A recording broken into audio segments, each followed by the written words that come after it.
happy day after Father's Day. I'm full of Joe's Pizza from Santa Monica. Ooh, so good. Nice Father's Day present. That was a nice Father's Day present. I didn't have to go out and get it. My wife and mother-in-law went on an adventure to go get it. And where is this pizza place? Yeah, and yeah, it was this good. the one? Is this the one? Do you have a preference, Sunset or Santa Monica? Yeah. It's Joe's. It's Joe's. Yeah. My wife doesn't get it, but like I was. Really? She's lost her taste right now because of her sinus infection, right? So she's like, I don't know about this pizza. You can't taste anything. How do you know? But anyway, so it was good. I got a chance. I swam in the pool yesterday, so I didn't go today. So did the laps and stuff today, yesterday, and hung out with the girls. Had a good Father's Day. So yeah, you're in a mood. Sending some farts.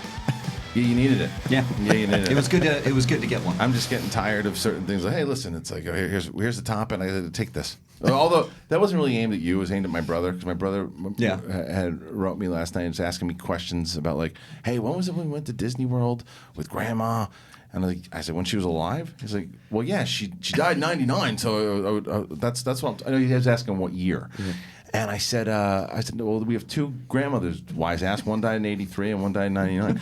And so he's like, yeah, when we sang the video for Bad, and I'm like, I don't remember this shit. I don't remember this. I was like, that was Lake George. He's like, no, it wasn't. And then he's like, you and Mom have a bad memory, and Dad's got a good one. So I sent him a fart. You and my brother are the same way. I remember everything from everything, and my brother's like, he can't remember 10 of the people he graduated high school with. I think I told Roxy in the one-on-one, I don't remember anything from like before I was like 10. 12. 12, whatever. I could probably still, I know I can still name you every teacher I ever had, but I can definitely, I can name you probably 150 to 200 people I graduated high school with. Yeah. And I only graduated with 300, so I was like, wow. Yeah, you're welcome, Cody. I can remember a lot of those guys. I can't tell. Are you trying to say that's a lot or a little? No, I mean, I don't think that's a lot. 300? Not like rattling off names of people? It's a lot or a little? I would imagine that's probably a lot. A lot. Oh. Yes. Are you trying to take a shot? No, not at all. You're saying I can know half, and I don't know if half's a lot or not a lot. Okay. I know probably more than that. You could rattle off. Well, you're also 10 years younger than me. Totally, and also as a vice president, so I had to know. So you guys really are like the brother and sister. I know. You're like it's like one day you could be laughing hysterically. Like two kids laughing hysterically in the hallway together, and then I open up the door again, and you're throwing shoes at each other. Yeah, sure. And really beef. And beef. Would you throw shoes and beef? Welcome to the Shoes and Beef Club, Roxy. Let me ask you this, Kristian. False. Unrelated to what we were just talking about. So yesterday we were texting, and I had written out like 15 different versions to you of a Happy Father's Day text. Yes. And then I was like, is that really weird to send? So I did not send one. Why? Is it weird to tell somebody Happy Father's Day? No. What? Why? That's why you do Because it's not their birthday where everybody can say it. I was like, is it weird if you're not somebody's kid to say Happy Father's Day? No. It's not weird? No. Why are you guys laughing? Because it's a really terrible question. It's Roxy It's a bad on a Monday. It's, just brutal. Thank you, Cody. Why is it a terrible question? I don't think it's a terrible question. It's not terrible. It's funny. I think it's a it's a very innocent question. Well, I just didn't know, and then I was like, is he going to be like, why did she just say Happy Father's Day to me? First of all, I wouldn't do that to you. If he wasn't a dad, that would make Right. more sense. Yeah, like, right. Happy Father's Day is like, I don't have kids. I have a dog or something. If you wrote Happy Father's Day and I said, I don't have a child, he's like, yeah, but you told me about your college experience, I'd be like, yeah, then that's weird. Okay. Yeah, that's weird. Well, But Happy Father's Day. Thank you so much. I appreciate it, Roxy. What else did we do yesterday? Oh, not a bone to pick. With me? Yeah. Good. Somebody get him. No, not a bone to pick. Bummer. You overhyped just a little bit. Barry, episode 5. Really? Good episode. Really good episode. I was just expecting like it was. I don't want to spoil it It's for the anybody Fly else. from Breaking Bad. It is, and I really enjoyed the episode. I did, but there's certain things that happen. We'll talk about off air. Okay. That was outside the realm of the rules of this show.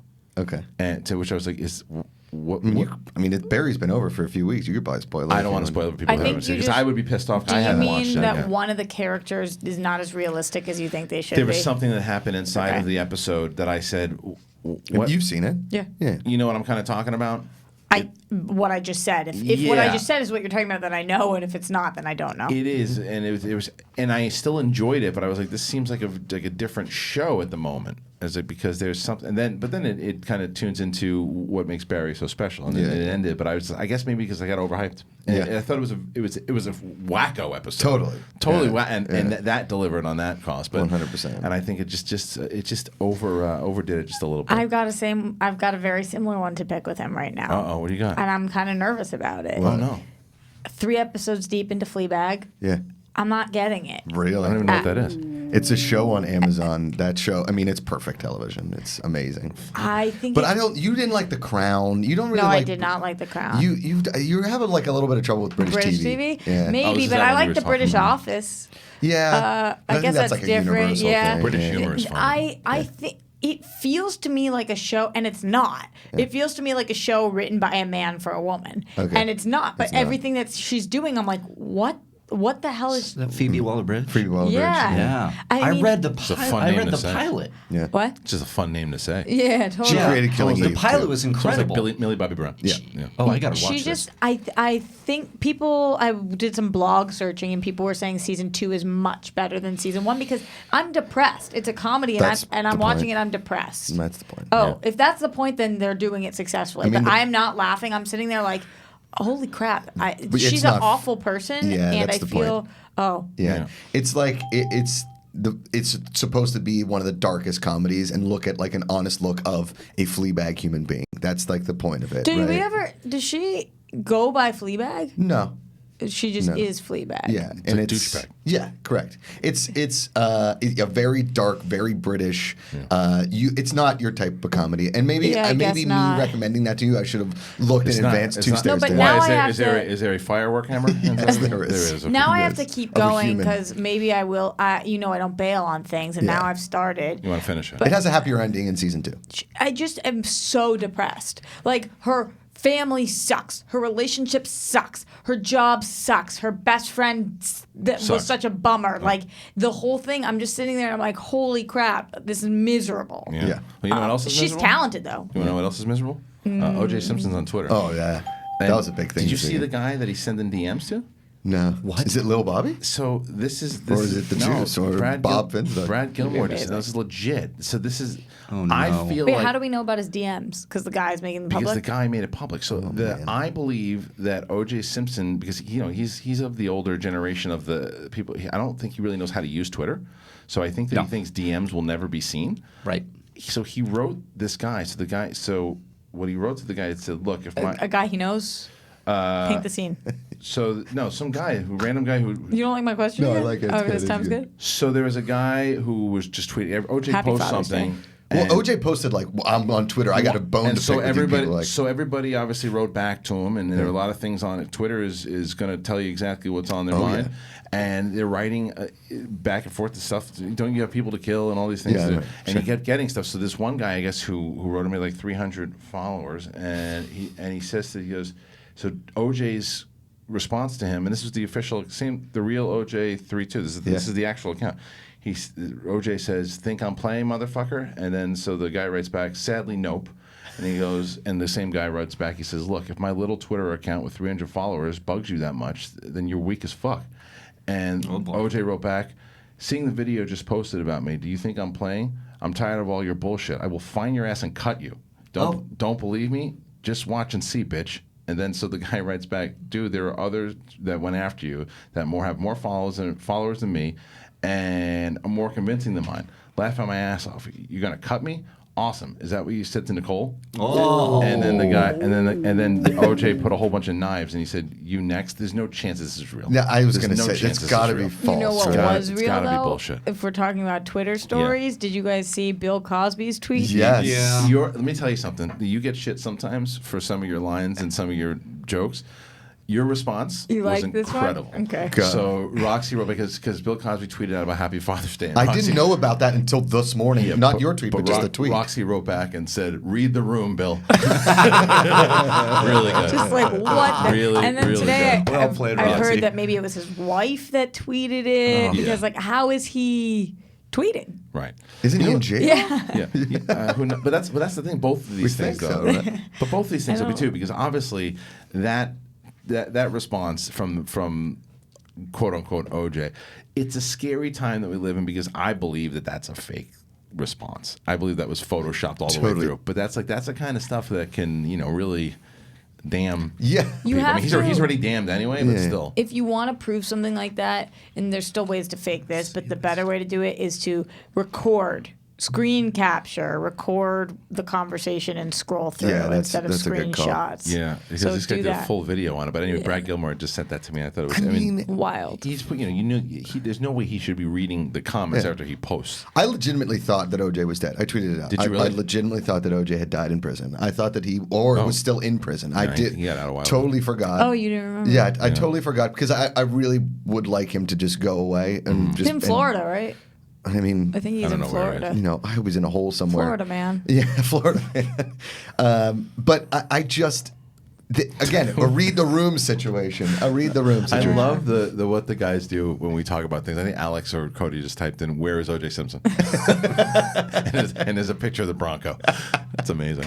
My goodness. Did you guys watch? I know you all probably watched the FX series, which was awesome. But did you watch that 5-part ESPN documentary about him? No. Like the 5-part from beginning to end. I'm nodding yes, but the answer is no. No, it was so well done. It's OJ made America. I mean, it is something, man. It is something. All that stuff. And it's moving on from something else that I watched last night. I watched the second episode of Big Little Lies. I did not see it yet. I won't spoil it. I got home late. It was great. So good. Shit goes down.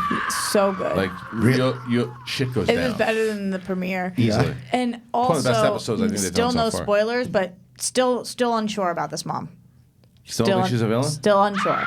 Wait, unsure as in about Meryl. I know, but like unsure, like good guy, bad guy, where she lies. I got a bit more of a read last night. You did? Yeah. I think I know where you're coming from, but still, it's her son. I get it, but it's more of like a. I don't see her as a full-fledged villain as much as I see her as kind of oblivion, my agenda, my rules. That type of thing. Did you guys watch the premiere of Euphoria on HBO? No, I didn't. What's that? I didn't because I was seeing mixed. Father of daughters. Don't watch it. Can I ask you why everybody was hashtagging McSteamy? Yeah, because he plays a child rapist in the show. Like Grey's Anatomy McSteamy does? Yes, Grey's Anatomy. No. Not Patrick Dempsey, the other guy. That was McDreamy. Oh, okay. The guy that got in the sex tape with Rebecca from Noxzema commercials. Oh, okay. I don't know. Ooh. That's not a great reason to hashtag somebody. Yeah, I was hoping it was something better than that. I was like, did they rename him McSteamy again? Dude, I mean, it is a... You can't. You need to watch these things. The trailer. I was so excited for the show because here's what I thought it was going to be. I thought it was going to be some like cool show about like kids partying. I know. Well, based on the trailer, Josh, of course you thought that. The trailer was like there was no story to it. There's just lights and ecstasy seeming things. I was like, I want to get to know the hip cult. But do you these things affect you too much? I know you need do. to stop watching. You're this right. Stuff. You're right. Because I don't need. Are you going to watch episode 2? Yeah. Yeah. Look, now it's only 8 episodes. I need to see what happens. When is your day off here? Friday. Yeah. Watch it on Thursday, please. Because when you come in here, after you watch these things, it doesn't. That was a Jamie Costa day. Your poor wife, though. I mean, were you up all night? I did not sleep well last night. Yeah. Definitely did not. Yeah. I need to watch that. I didn't watch that, but I did watch the new show City with your girl Ellen Page. Yeah. Oh yeah. No, it's about not City on a Hill. Hill of City in the Dream. How many shows? Is Olympia she doing? Dukakis. It's Olympia Dukakis is still around? It's awesome. Laura Linney. It's City. It's something they all like. You're talking live in about the an Boston apartment 1992 building. one. I'm talking about the San Francisco. Yes, they all like live in a house community Olympia together. Dukakis? Easily 150. I'm telling you. No. You guys, help me out. Don't actually type in bullshit. Just look at Ellen Page or Laura Linney's IMDb. Yeah, We're just typing what you were saying. What is it's it brand called? new. Came out on Netflix Tales this of week. the City. Everybody's talking over each other. It's terrible radio. It's really bad. I didn't watch Jessica Jones though. Cool. I haven't yet. It was good. No, I'm not watching it. It's canceled. Who gives a shit? Yeah, it's hard to be excited for that when I know it's done. Right. All of those things done. What happened? Oh, yeah, you know what? Let's. I guess we should wait for the movie news on that one. But I didn't even know some like what you had said. The little prequel thing we're going to talk about here. I guess the Hunger Games got something. We'll talk about it in a little bit. Oh yeah. What time is it? We got 10:15. Reilly, how was your weekend? It was good. Yeah? It was good. How was your dinner party with the goat cheese? It was great. The goat cheese was a big hit. And barbecued some ribeye. Oh, good. Up on our roof there. Had some nice wine. It was very, very good. I went to the Magic Castle on Saturday. Did you I really? saw those pictures. Yeah. How was it? So I've been there a couple times, which is, I mean, I would go there every night if somebody asked me to go because I fun. love magic. Like, Who was it that was telling? Was it you that said someone was scared of magic? I don't think it was me. I think it's the only thing I'm not scared of. Am I freaked out a little bit by it? No, sure. somebody's telling me you're scared of magic. I'm sorry. Go ahead. So a friend of mine who was in the picture I posted on Instagram, his girlfriend knows a magician that's a member there, and you have to audition to just be a member, and then you have to audition to be a member, and then you have to audition again to actually perform. If you want to perform at the Magic Castle, So you can only be a magician to be a member? Yeah. Oh. Yeah, you have to have like some sort of magical. What if I do what I do with my daughter when I say magic, and I pretend that there's I get something off of Amazon, and then I hide it under the couch, and then she doesn't see it, but I say magic, it Done. appears. All the members. Could I become a member then? Sure. All the members are not magicians. That's what this girl told me. Really? It was a magic trick. Maybe I misheard Well, her. I'm only thinking about my friends who are members and thinking like, what do they do? Yeah. I wonder if they're secret low-key magicians. I wonder if like. Maybe it's like a certain level of membership that you get in whatever, but she auditioned to be this level 4, whatever the case may be. Is this Hogwarts level 1, Hogwarts level 2? Exactly. Yeah, you got your potions and your your spells and all that. Muggles. Yes. Right. Well, that's non-magic. That's us. No mags. We are muggles. Speak for yourself. Well, are you a member there? No, I'm not a member. So but you're I'm a wizard. muggle. Look at his hair. Not if you're not a member. I mean, somehow he figured I to don't keep care that about head of magic hair hair. 40 I know. some odd years. I mean, that's magic. Wingardium Leviosa. We haven't done it.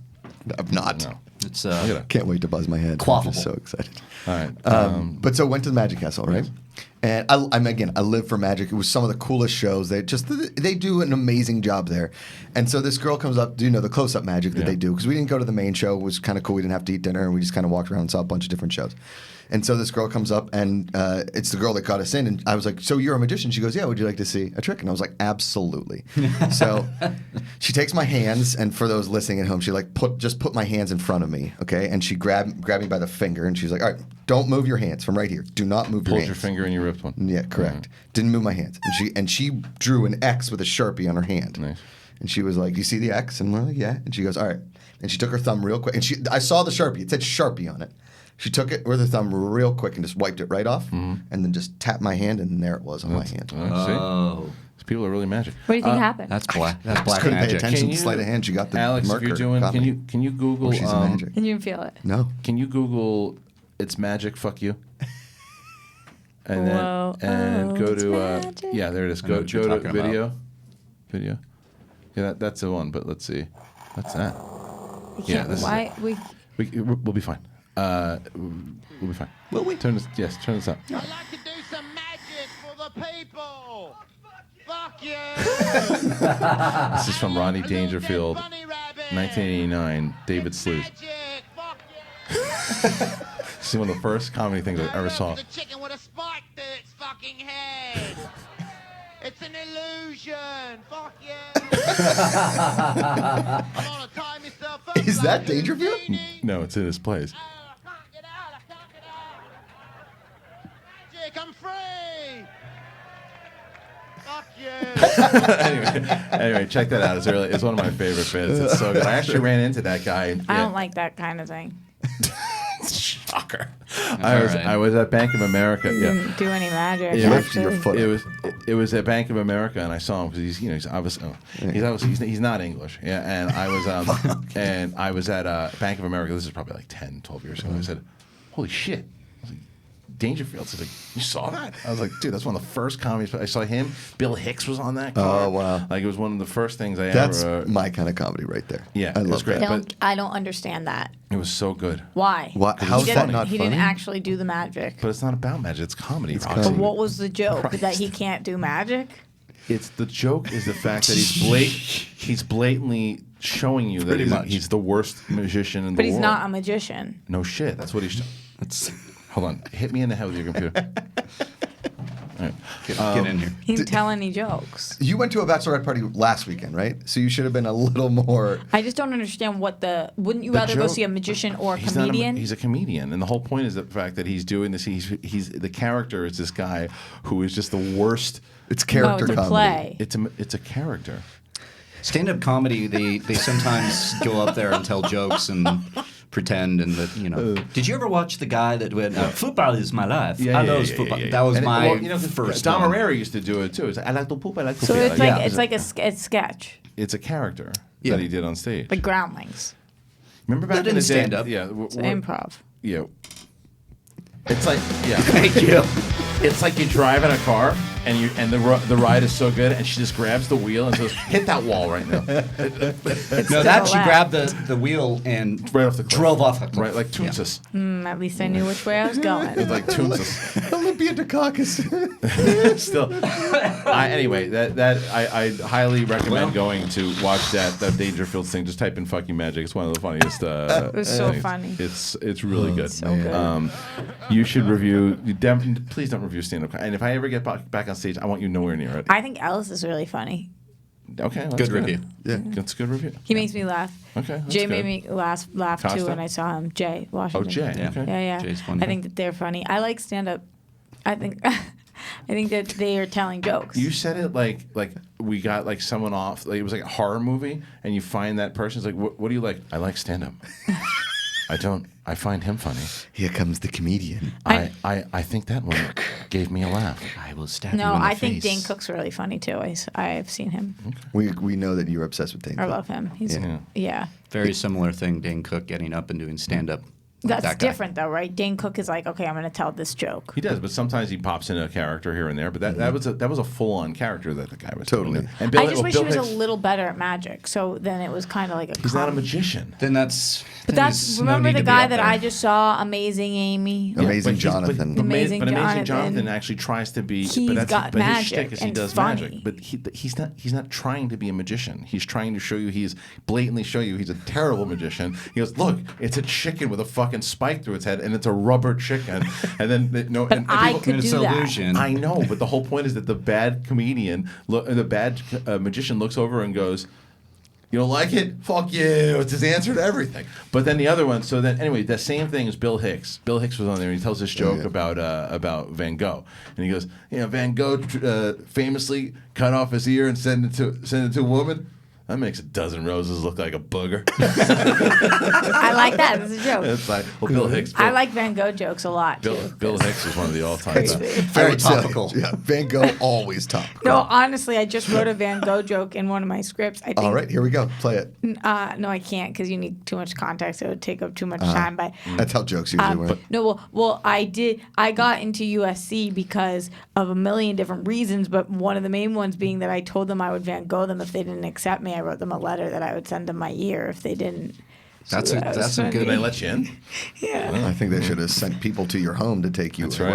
right. Wow, the USC admission Fight changed on, when I was Yeah, there. you just see some guy sitting there going, "That was really funny. I like that one." It was a joke. And I Did you guys get it though? Because it was a joke. I wasn't actually gonna send my ear like magic. You mean like magic? Yeah, like and weren't- that you always weren't- comes yeah. across in text. Fuck you! It's magic. I'm gonna tie myself up like Houdini. Fuck you. It's magic. Magic. It's funny when you guys do it kind of out loud. Oh, thank you. Fuck you. It's magic. Magic. Fuck you. He goes like pick a, and one that they didn't show. He goes pick a card, any card, and the guy goes, is that Ace of Spades? No. Fuck you. Throws it in his face. Alex, do people agree with me in the chat? Probably not. No. Thanks, Cody. Without looking at the chat, that's going to be a no for me. Yeah, Doug. that's a no for me, dog. Yeah, there's no chance. Randy. There's no chance. I don't even if they don't find it funny, you got to get it. Who is your guys' original favorite American Idol judge? Simon. Simon. Because I think that Paula's a close Who's second. yours? Who were the first three? I never watched Simon, Randy, and Paul, and Paul. Randy. Oh yeah, Randy for sure. Randy was. So no from me, dog. But I got. Randy said yes to everybody, though. I know that's why I liked him because I would have said yes. So to did everybody. Paula to No, a you certain would extent. not. Paula, have. Randy was in the middle. Some of Paula those was, mutants yeah. that walked into that room. I mean, come on. There's no chance. So that's why, like Simon Cowell, the thing is, it became too much of a shtick at the end. But like he was super honest, and what he would do is like people would come into that room, and he would just say, "No, you're not good enough." He's like, "It's just sometimes he started to get a little mean." But like I that's why I did like what they did on The Voice, the way that they eventually did it. But Adam Levine left the show. Did he? Yeah, he left there for like 16 seasons. Wow. The Voice. I love him and all his tattoos. Gwen Who Stefani. is Cara DeGuardia? I remember when she was on for Who's a little that? bit. Yeah. She's isn't she the what's it called? Pussycat Dolls. Yes, I know. No. That was the other one. No, she. I remember her when she was on. She was a producer, songwriter. What else? What was her claim to fame? Oh, she's like written $160 million worth of songs. Yes, I remember downloads. I remember when she was on because she's like Yeah. in my blend. Totally. Yeah. For sure. Ellen DeGeneres was an American Idol judge. Oh, yeah. Yeah. When was this? Remember the show was on for like 57 seasons. All right. Do you know the music video Rush Rush, the Paula Abdul Paula music video? Abdul. Okay. With- Don't get Oh, yeah. don't say it. Okay. Do you know who's in that video? I don't even know what you're talking about. Okay. Paula Abdul had a music video called Bill Oh, Murray. I know. I know. Do you know? Keanu Reeves. Is it Keanu girl or Reeves. boy? Yeah. Oh, Keanu Reeves. Yeah. He's in it. He plays the love interest. I love movies. What's that? Is that I Keanu? love movies. Oh, good, Keanu. I'm glad that you like it. Gosh, I love movies. I'm glad that you like them, Keanu. I good. love watching them. Okay. And I love making. Well, I'm glad you make them as well. Let me ask you guys this. This is the debate that I was having this weekend. What's Is happening? it funny? Nothing good. Okay. Who is the biggest star right now? Rank this order, okay? Is it Rihanna, Taylor Swift, Beyonce? There was this bit's going great. Katy Perry and Ariana Grande. Those five. Beyonce. You were asking a lot of these who's more famous questions lately, right? Yeah, I've been thinking a lot I about it. think Beyonce for Why? Who do you What? think's the least famous of those? Ariana Grande. Really? sure. Yeah, I think so too. All right. Even though that was my first dance wedding song, that was pretty good. It was? Ariana Grande, yeah. What song? What's it called? I'm So Into You. We had a cover of it, and then we did a dance to it. Yeah. It was like one of the first Is songs it- we listened to and Kinda like needed made fun of it. Is and it then that's originally by her? You're talking about the I'm so into you. No. Tell me what is it? We're running two different shows here. What is it? I'm so into you. Christian and I are on our show. We're on the same show. What's I'm so into you? You can listen Yeah. to it after the show. Yeah. It's fine. Yeah. Oh man, that was good. Okay. Let's move on to some news. I heard you do your fart noises. Yeah. No one was paying attention. I liked the fart noise. No, I heard it. Yeah. Do you want me to stop and acknowledge every time you make a fart noise? No, that's not. I don't need you to acknowledge that. I just when you started talking about who's more famous, I went into like I was gone. I was gone. Let's go. Although I did pick in between Britney Spears and Christina Aguilera. You picked Britney. Yeah, I actually picked Christina Aguilera at first, Interesting. and I saw that it was like 12%. But I understand why, because Britney Spears was in such la la land for so long. But I just feel like the more established is definitely Christina. Well, the more talented voice-wise is definitely I think more Christina. established too. I mean, she's been because Britney Spears just kind of took a nosedive after a while. She's from Pittsburgh, but she doesn't No, tell have you people not that. been keeping up with her recently? Is she doing some shit? What's she doing? On her Instagram. Oh. Brittany. Bizarre shit. Well, because have you not been seeing hashtag Save Britney? People think her family's kidnapped her. That Oh, she's God. like been in a God, I'm so glad I don't keep up with this shit. I thought she was performing in Vegas. No, that's And done. then It's she was done? like All right. institutionalized, but now she's saying that's not true. And she's been posting pictures on her Instagram and videos of her doing weird things with like mascara and eyeshadow dripping down her face. And she's just looking at the camera and she's like, "Hi guys, it's me, Britney." Why? And- Bring up this Instagram. Is this an exaggeration or is No, this you'll real? see, you'll- Let's say bring up. I mean, I went to see her in Vegas with a big group of people, which was kind of a funny story because some guy saw me dancing in the aisle that was a To Kaleidoscope. write in the word Instagram. No, that's right. You gotta bring up Instagram. I There it is. remember that. But she doesn't really. I mean, she just does karaoke. For Okay, so go to like the video Where? there, the second row down the That middle one? video. That one. You'll see she just is talking. All right, let's see. I just got my hair cut and new highlights. A girl with new hair. What am I gonna do? I just got my hair cut. It's not that. I and mean, highlights. Roxy, A girl with that's not that bad. What am I gonna do? What? Look at other ones. I feel like this is. But people are saying she's like being. Pull up that fart again. Yeah. She looks great there. Yeah, I don't know. I don't think she looked like she was going. I mean, when you get compared to what she was doing, she looks in shape. I mean, when you go to the green video, the green shirt one. She's having fun. Let me see. She's just goofing around. I guess. She After therapy and being too serious, it's nice to be silly. She's goofing around. I don't see anything wrong with. I mean, she's not shaving her head and getting a tattoo on her face. That's what people are saying. No, people are saying she's literally going back to what she used to be. No, that somebody's standing there and telling her like, this is how to be silly. There's all these theories. I don't know. Go to other ones. You'll see more. Go down the rabbit hole and you'll see. All right. I think that's for those two particular videos. I love Britney. Yeah. Britney's great. I mean, the Vegas show was very fun. It was the what show? The show in Vegas. You went? Yeah. I'm so well back. When did you? Like 2 years ago, probably. It was really. I mean, she played all the hits. It was just a huge karaoke performance. It was great. I mean, every couple of songs she would just run around the stage. She basically just skipped around the stage with a top knot in, and she would just go like, "Come on, Vegas, we're just getting started." Right. And then she would do a couple moves, and that's just you having fun, Vegas? Right, and that's just kind of her personality. I was Karaoke, expecting like she was not singing. Oh, that was lip sync for sure. Yeah, from the way that you described that, I was expecting like the mascara dripping down her face. No, there are other ones. Really? Annabelle Creation. Yeah, right. She was they just won't go to other ones though. I hate when I don't have control over the clickers. But some of these videos are legitimately so like when you watch friends of yours do self tapes. Yeah. That first video you showed us was just a pretty bad self tape of an audition. She's working out and doing whatever she's doing. I love her. I'm fully in favor. She also has been. I love movies. Yeah, that middle one. Yeah, of her next to the spirit. All right, let's get to movie news. Brittany, we wish you luck. We do. Let's do some movie news. We have Jason Inman also coming in at 11 a.m. to talk about his book. So maybe we save some of that DC for him. Let's do some conversation. We'll save the Joker conversation for him too. So let's talk about this Hunger Games thing. So Hunger Games, can't believe it. What are they gonna do? Like the 70 years of how it kind of all goes down? Yeah. So Suzanne Collins is finishing up a prequel novel that takes place 64 years before the events of the original trilogy. Right. That makes sense. And Lionsgate has already optioned it, and they're going to make it a movie. As they should. I mean, this is before the time of Katniss. That was one of the main things. The question was like how all the districts got made and how it began, and that'd be cool to see. And what I really like about the fact that Collins is writing this is that I think that's where the Fantastic Beasts have suffered because they're just working off scripts as opposed to an actual novel. Yeah. And I think by having a novel to work off of.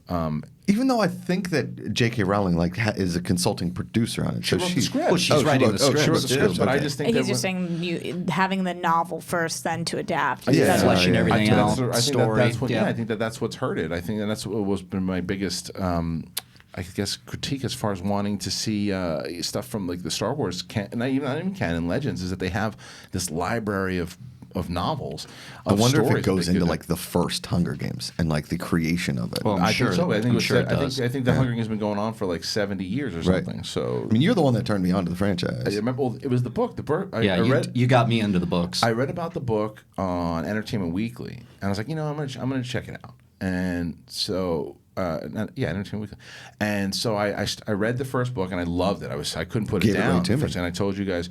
And then the second book I really liked, and then I remember not liking the third. Okay. I didn't like the ending of the third. And Is that how you feel about the movies as well? Yeah, I do. Me too. I do feel that way, and because the problem was that they actually the ending, the third book didn't work, and it's funny though. I actually like the second movie way better than I like the first one because I thought that the first movie could have worked better if because.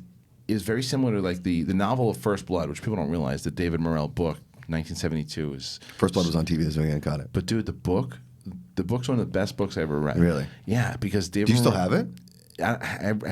Somewhere. Okay. But you should order it. It's fantastic. And the thing is, because the reason is, you're inside of his head the whole entire time, and that's what you are in the first Hunger Games. You're inside of her head, and you didn't get that in the movie really.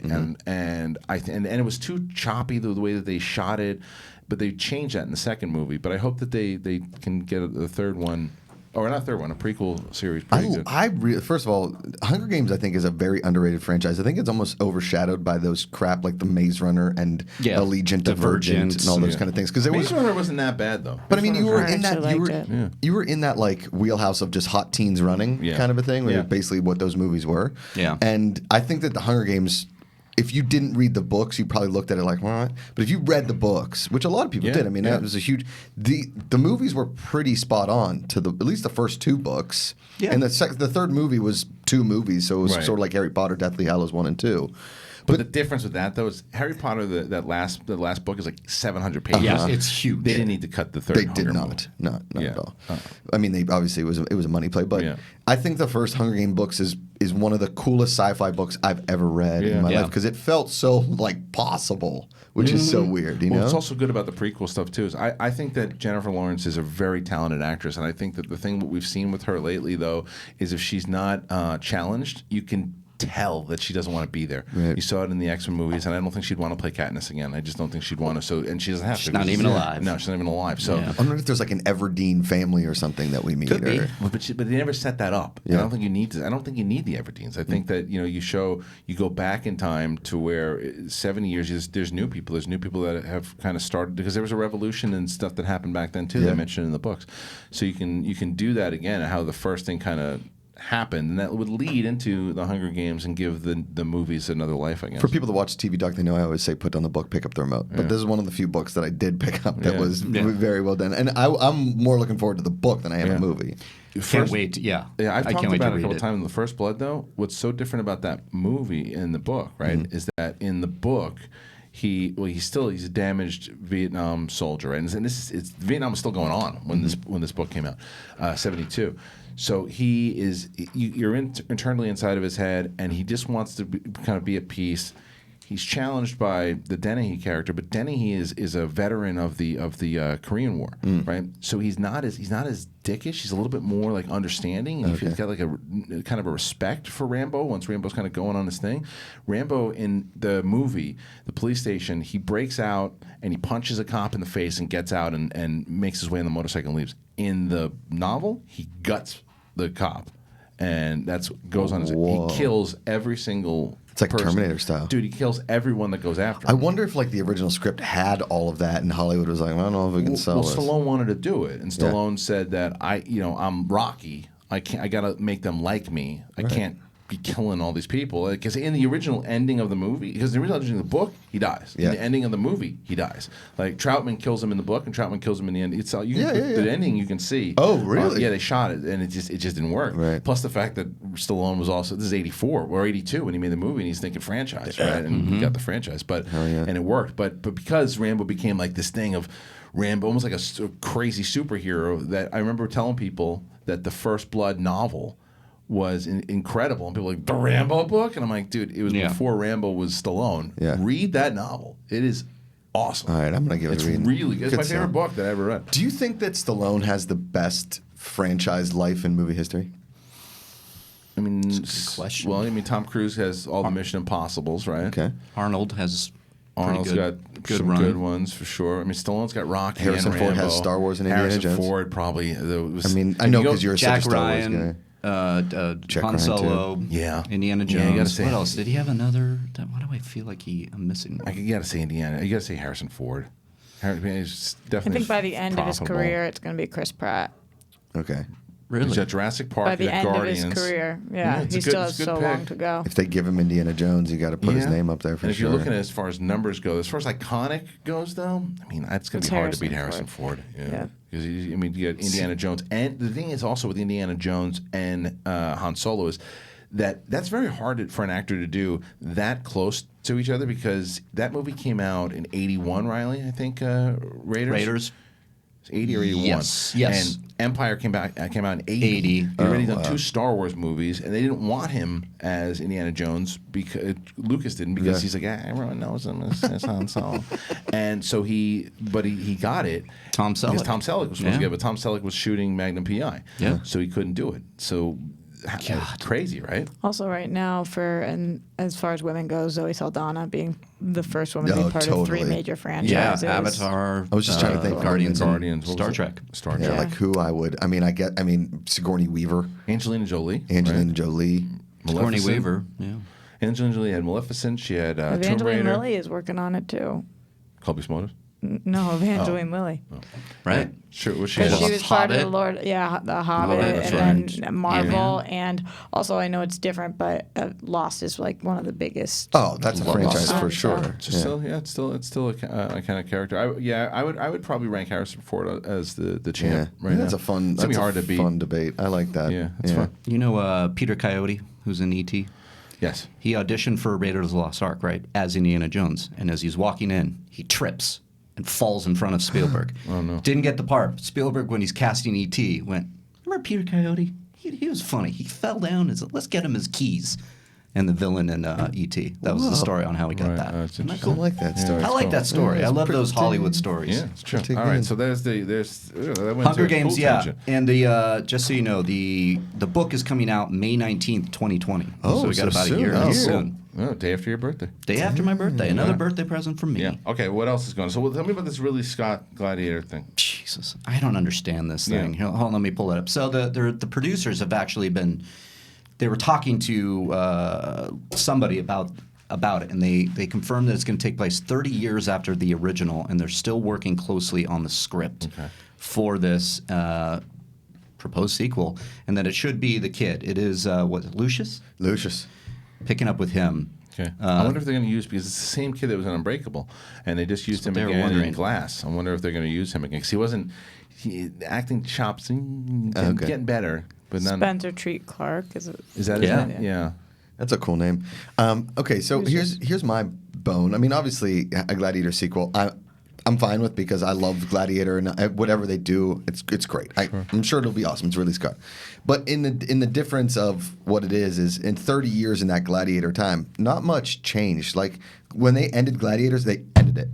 Like it was that, and it was done. It was like the fighting pits when she tried to close them in Marine, and then she reopened them. Like it didn't just like wean its way out, and then all of a sudden like 2 bears were fighting in there. They were just like, no more gladiators. Look, politics in Roman culture is always something pretty interesting to explore, because you could always, the answer is always who was the emperor, right? And what did that emperor do, and what happened in those?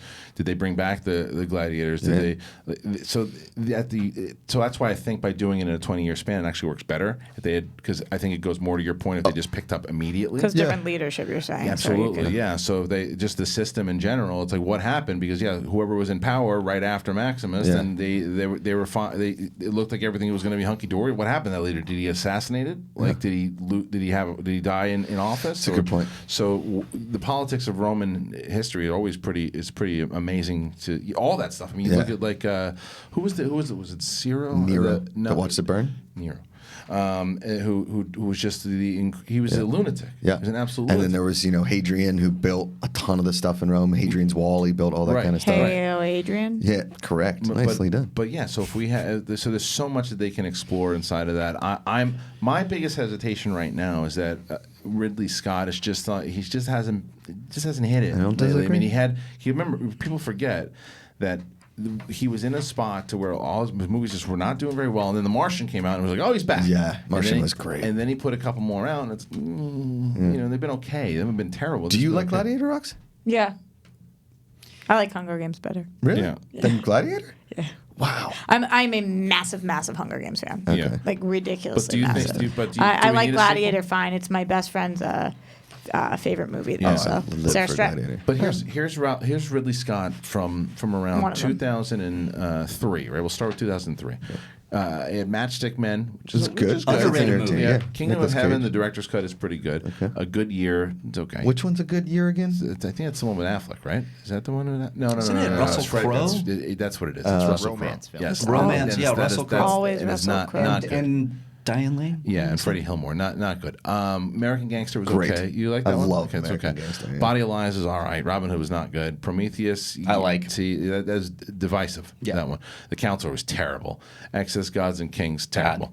Then you get The Martian. Yeah. Alien Covenant was and all the money in the world was just kind of because so much you look controversy. at all the controversy liked that it. happened. But did you? See, but and I heard that from a lot of people. The problem is that not a lot of people saw it because of everything and what he did. It was ridiculous. Should be admired. Yeah. The fact that he had Kevin Spacey in the majority of the movie, and then because of everything that happened with Kevin Spacey, then they reshot everything with Christopher Plummer.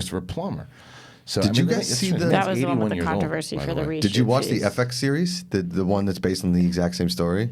No. It was really good. I only saw the pilot. What was it? It was called Oh man. All the money. Trust.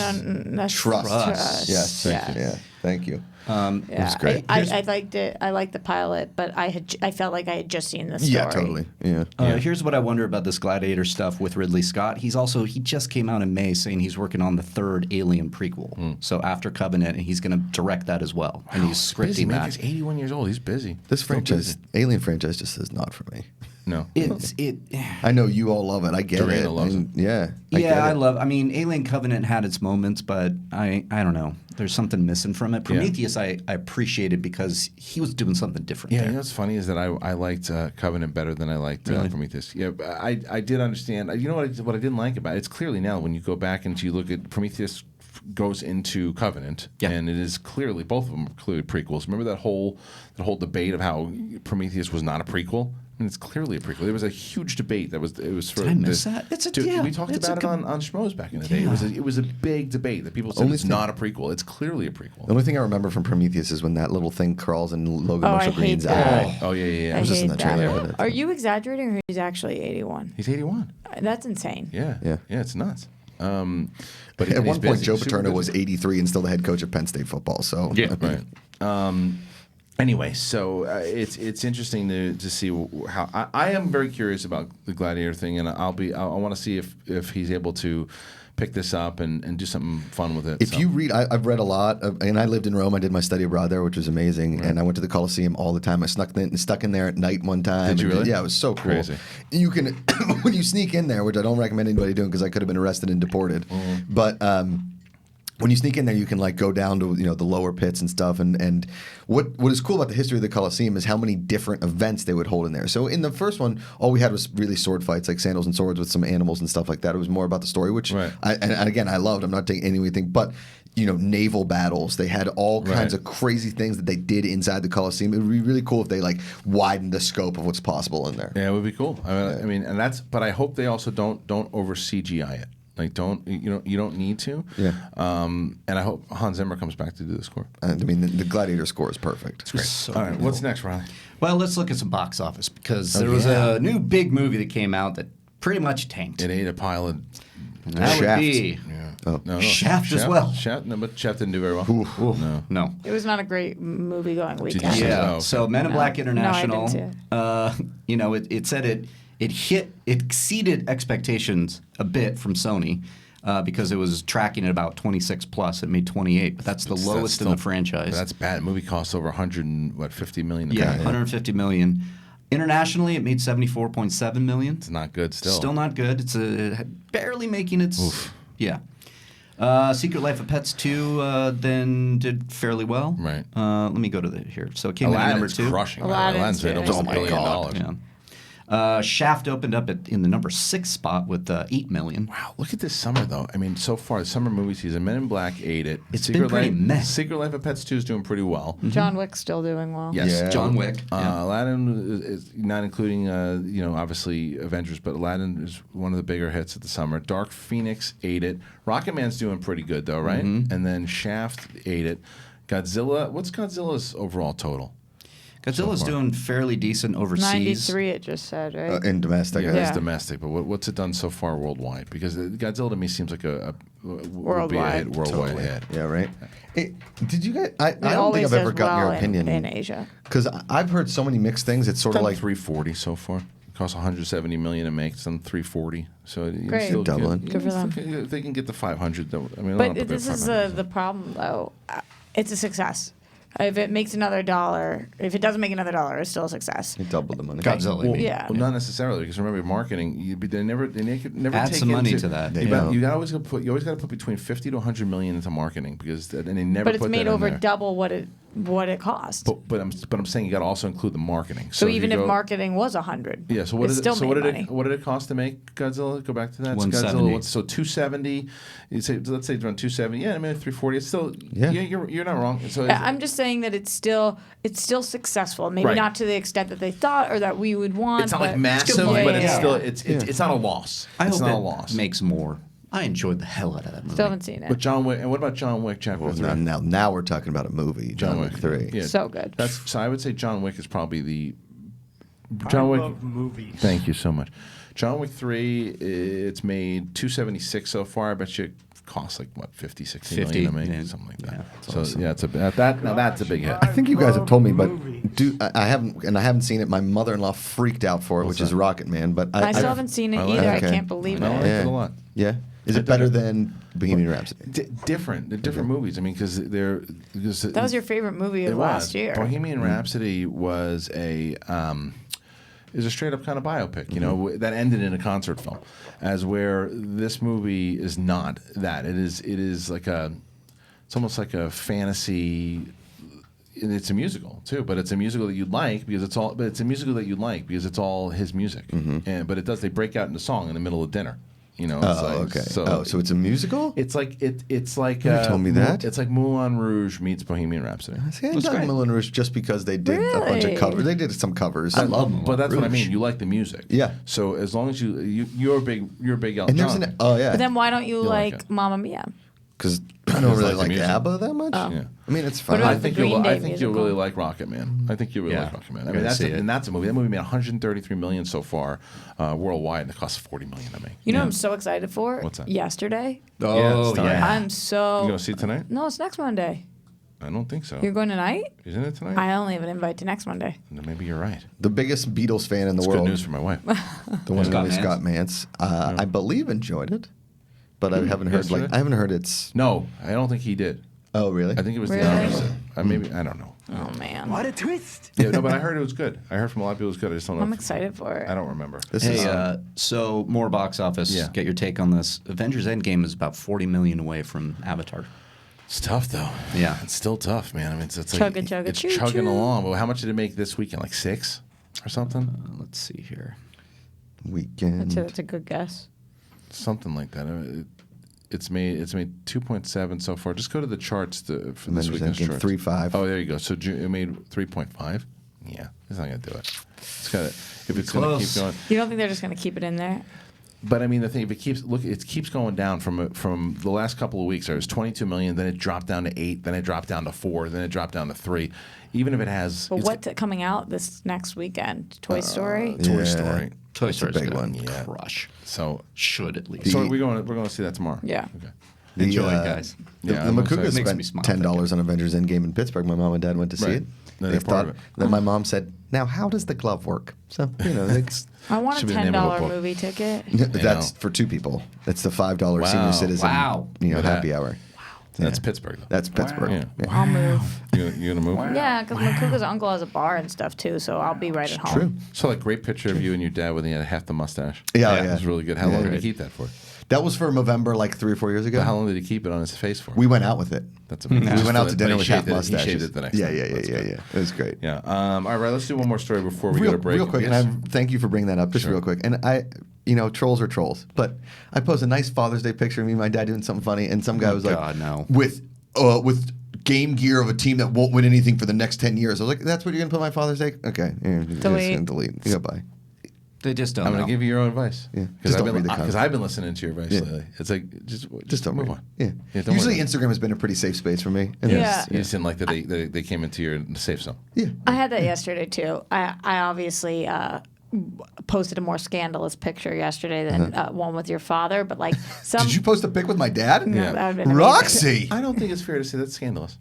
I posted a bikini picture. But I don't post a lot of those. Right. But I posted one. You're literally standing and smiling. A lot of people wrote and like really nice things, like you're looking great or whatever, and I have no problem with that. But then this one guy this morning I woke up and he's like, oh, I just came all over. I came everywhere, like whatever. And I was just like, you know what? Delete, because this is embarrassing. Like, not all thoughts need to be out there. Yes. It's more embarrassing for him. Yes, like, completely embarrassing. Like just say like, have a great click day. On his profile. Men are disgusting. and that's even like that's don't watch Euphoria. Oh man. Yeah, oh my god! But I'm gonna. You are, yeah. I'm gonna like it more or less than Fleabag. Oh, more. Oh, okay. Yeah, definitely more. All right. Well, I guess we can try to transition to the last story here. What's the last story? The last story. Why don't we? Because Jason's going to come in just a second. We can talk about the book with him. We'll talk about the Joker. Yeah, we're going to talk about that. Yeah, we covered. I like this. Josh, you like this movie actually. A Quiet Place 2 is going to delve into the origin of these creatures. Cool. And I think it's perfect for that. John Krasinski's coming back. It's going to be the continuation of Emily Blunt and that family. They're going to meet up with Cillian Murphy. You mean he's coming back on the production side of things? He's going to direct, and he's writing it. That's interesting. I like that's the case. Are we calling him Killian or Cillian? It's Killian. It's Killian. Yeah. Cillian Murphy, yeah. I think it's, what is it, Celtic? Is it the... Yeah. It's the same thing, like Cillian Murphy, Killian Hines, and... Yeah. Syrian Hines? Kieran Hines. I'm pretty sure. It's Kieran? Yeah. Roxy. It is. People are screaming at us. RJ. All right. RJ. All right. I guess you know what? We'll go to break. Let's go to break. So we're gonna time. We'll go to break, and when we get back, the former Inner Geekdom champion of the world himself, Jason Justice Inman, will be in here, and he's going to be talking about his brand new book. We'll talk about the Joker being rated R. A lot more to talk about after the break, ladies and gentlemen. Collider Live.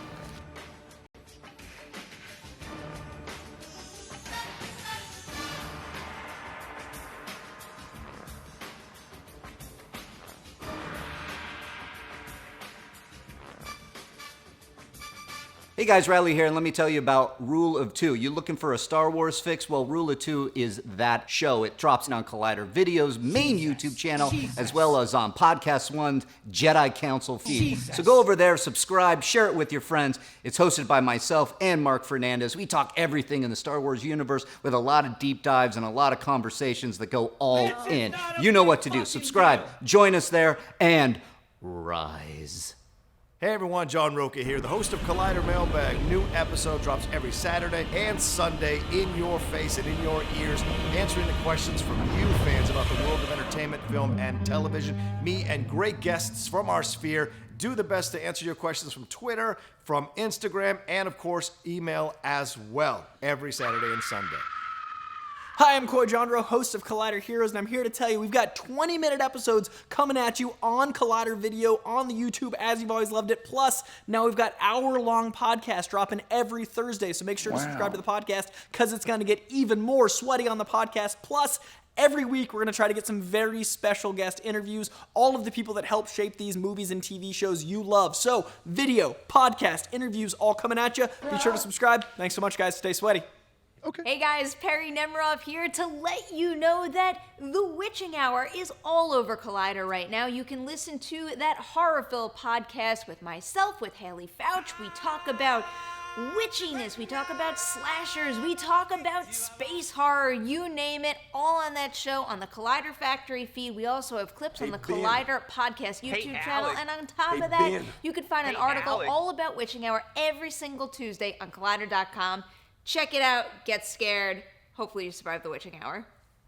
What's up, Collider fans? Ryan Satin here from ProWrestlingSheet.com, where you can find the top stories throughout the week in the world of professional wrestling. If you're a wrestling fan like myself, then you'd be doing yourself a disservice by not checking out all the shows we do every week on YouTube.com/C/Wrestling Sheet. In particular, on Wednesdays, we've got a SmackDown recap show hosted by John Roca and myself, where we pick apart and talk about every little thing that happened on the Blue Brand. So do yourself a favor and go subscribe at youtube.com/C/Wrestling Sheet.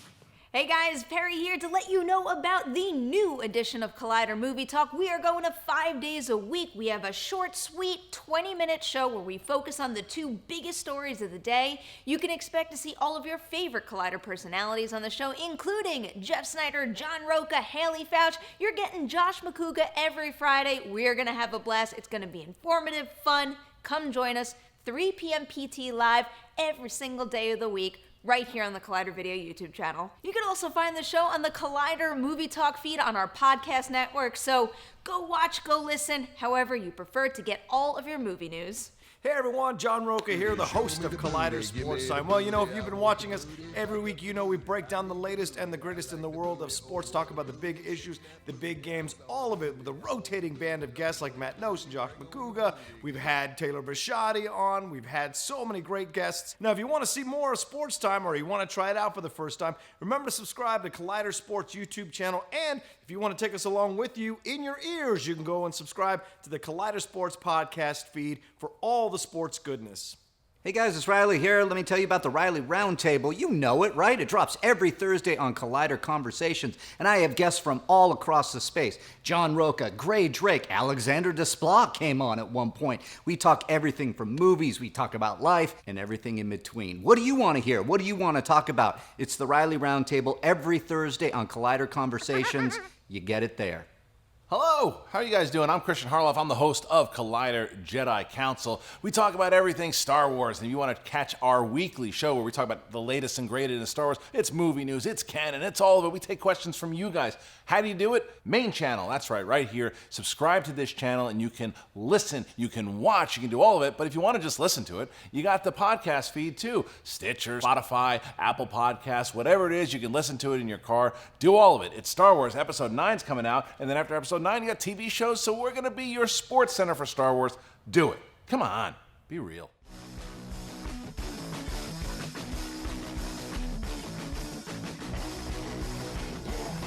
We are back, ladies and gentlemen. It is Collider Live. I thought we were back for a second. Joining us in studio, crazy to say, this is the first time on the show, is a good friend of mine. And he's a friend of the show, obviously. He is the former Movie Trivia Schmoed and Intergeekdom champion of the world. And he has a book, Super Soldiers, a salute to the comic book heroes and villains who fought for their country.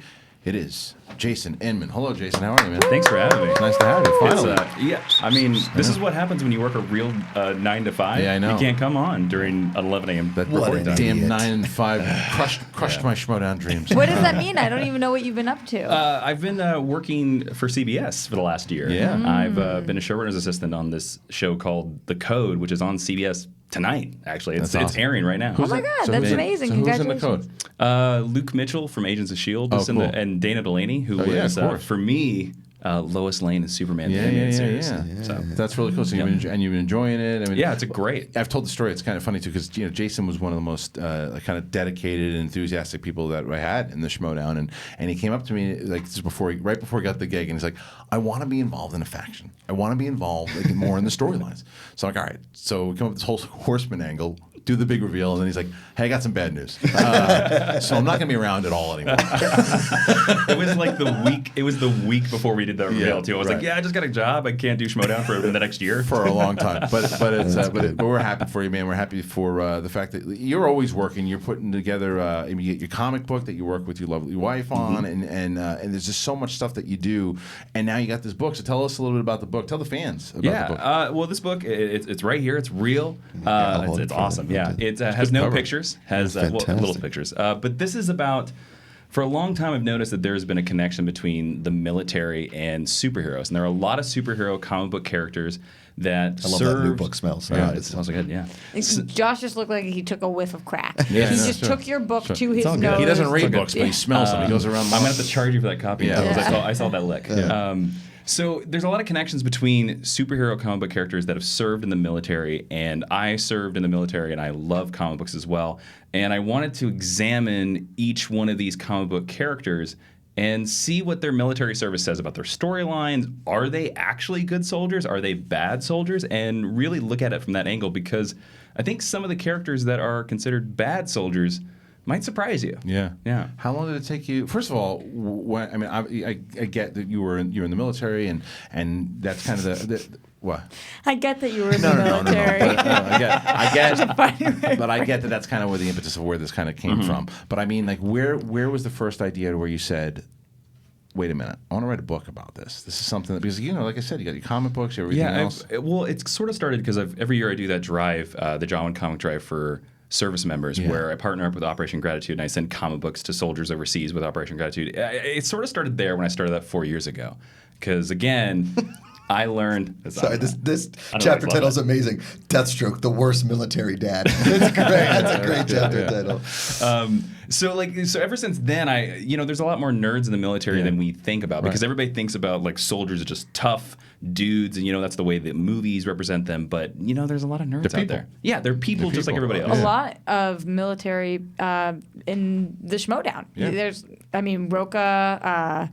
You were also Mara. Right. We talk about all the time that Jason is, and we're not going to get deep into it, obviously, but Jason is the only one who actually saw combat out of the three, correct? Is that? I believe so. Yes. I believe so. Yeah, And it was like there's a great line when Snyder played against Inman, and I can't remember what the actual. There's something along the lines. I hit the war category. Yeah, he hit the war. On the wheel. And he goes, and he hits right. And he goes, you want to go to war with me, Inman? And Inman goes, considering I'm the only person in this room that's been in a war, let's do it. Yeah. And Snyder just kind of tipped his cap and kind of almost walked off the stage. What's Snyder going to say to that? No, because Snyder appreciates a good burn. He's like, and I remember him walking off the stage. He goes, Inman annihilated me. Yeah. And then I got my ass handed in that category. Yeah. Well, trivia. He's a trivia soldier. He's a trivia soldier. But this is so. Do you? But because again, being in the military, it's like, and I've heard you on certain interviews too. Mm-hmm. That's a traumatic thing to go through. Also, so like revisiting this, and you have to go back there. Yeah.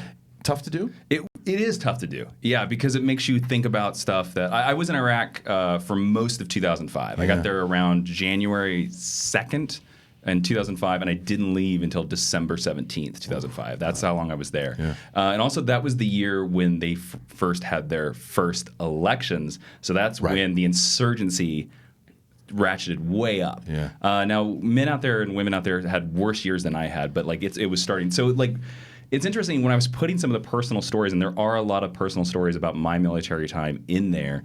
Yeah, it was kind of hard. Actually, this book wasn't that hard. I'm actually working on another project that is sort of like a fictionalized version of my time over there. But you got to tap into it. Yeah, that's the time that's getting tough. Do you have to walk away for a little bit to take kind of breathe, kind of come back? Yeah, I have to give myself weekends. Yeah. I have to give myself weekends away. It's funny. I was actually working on that other project on Friday, and I went home and I went to Ashley and I was like, I'm just super depressed and I don't know why. And she was like, oh, you're working on the book again, weren't you? And I was like, oh yeah, that's right. Because you tap into memories that you try. I mean, it's not that you're suppressing them, but you're in a different spot in your life at this point, so you don't go there enough. But you have to, when you do a book like this or the other one too, you're in it. You're back in it again, and you probably all those emotions come kind of raging back. Yeah, the crazy thing too is, and it's something that I didn't think about until now.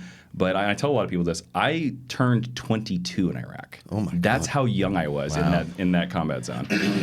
Going back, just give my age away. Yeah, that's all right. I don't know your story very well, so just going back, are you from a military family, or why did you originally join the military? So I always say I'm from Smallville, Kansas, because the actual town that I'm from, Stark, Kansas, has 73 people that live in it. Wow. Nobody knows where it is, so I say Smallville. So I was very limited, poor Kansas farm kid. And when I saw that military recruiter's pitch, and he was like, oh, you can travel the world, you can see this, you can go over here, it's only for, you get this many benefits. It was crack to me. It really was crack to me. It's kind of your way out. Yeah, exactly. Yeah. And that's the positive and the negative thing about the military, because they sort of do feed on communities full of poverty. But, it is a great opportunity. I will say about my military career that I had more pros than cons, but the con was huge. Right. Does this book go over both pros and cons, and kind of exploring with other characters what their pros and cons and their experiences might have been? Not really exactly pros and cons, but it does go for what certain experiences read false and what certain experiences read very true. Yeah. One of the characters that I hit pretty hard is actually Captain Marvel, Carol Danvers. because a lot of people don't know she's actually a colonel in the Air Force. She demoted herself with her superhero name. She's actually a colonel. She outranks Captain America, and you don't get to become a colonel in the Air Force unless you're, pretty, you hold to those Air Force rules. And in most stories, Carol Danvers is perceived as a rebel. She goes off on her own. She does her own thing. She, doesn't play with a team.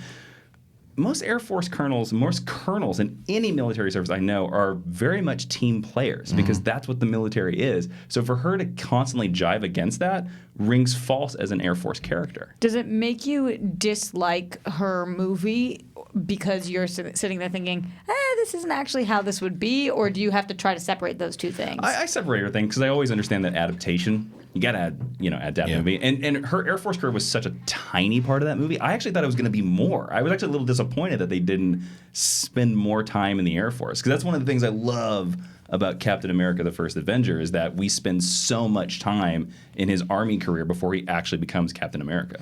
Was there a couple characters in there that you didn't really go full depth on, or did you pretty much hit every single character that you wanted to? I definitely didn't hit every character I wanted to. There's an honorable mention chapter in there, and a lot of people I know are going to give me crap because I don't talk about Wolverine. Okay. I intentionally didn't put Wolverine in the main book because he's Canadian. I didn't serve in the Canadian Army, so I don't have a baseline for that. I chose the ones that I thought would either had similarities to stuff I experienced, or I thought were the best examples for their stories. Like there's certain characters.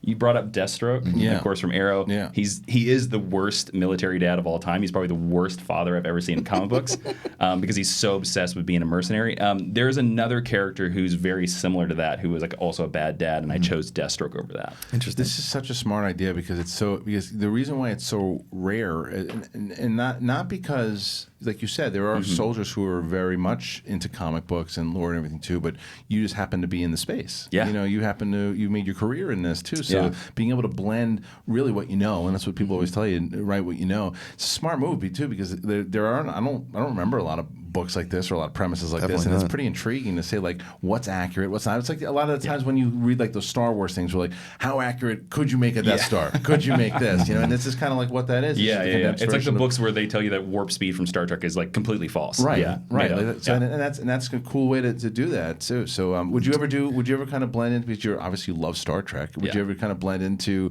that side of things, to where you're maybe trying to do a sequel to this, except it's the Star Trek? So it's funny when I pitched this book to the publisher, and I was pitching this book to a bunch of publishers. One of my other ideas that I pitched was judging Captain Picard.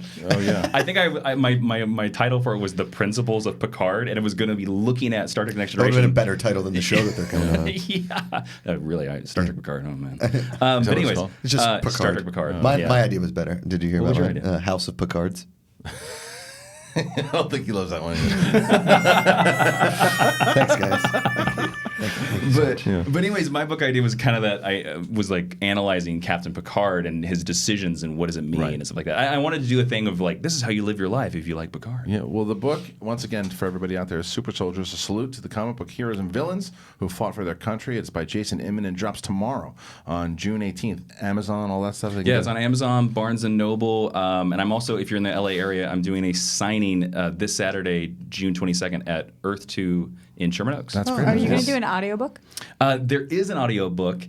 It's not by me. No. Yeah, it's the one publisher. Yeah. No, they wanted an audiobook to release the same day as the book, and my schedule didn't work. Who's doing it? Do we know who's doing it? It's a gentleman. Jamie Costa. Ken Knopfler. I hope it's Jamie Costa. Yeah, I wish it was Ken. I wish it was Ken. I actually think he had a similar experience. Yeah. But I like picturing your voice when I'm listening to this anyway, so we could just kind of swap it out in our I've been heads. debating about recording my own and putting it behind a Patreon wall or something like that. I'm just saying, that'd be great. Would they have an issue with that? I don't know. Let's find out. Let's find out. Do you have a favorite chapter in the book? Captain Atom. Okay. That's my favorite chapter. Oh, interesting. Captain Atom is a DC character. He's all silver. He looks like the Silver Surfer except he has an atom on his chest. Okay. And he's an Air Force pilot. Now, when he gets his powers, he jumps 20 years into the future, and he finds out that his daughter's grown up, and his wife has married somebody else, and he's completely lost his life, which is the whole reason why he did the experiment in the first place. And I really felt, because I didn't like this character before, And his whole story is about being displaced in time and how he doesn't feel like his life is his own. Home doesn't feel like home anymore. And there is not one single soldier, service member out there who has been deployed who doesn't feel that way. Yeah. Because when I was gone for the year, it kind of felt like everybody else's life went on, mine went on pause. And it was funny, I went in the middle of college. So I did 2 years of college.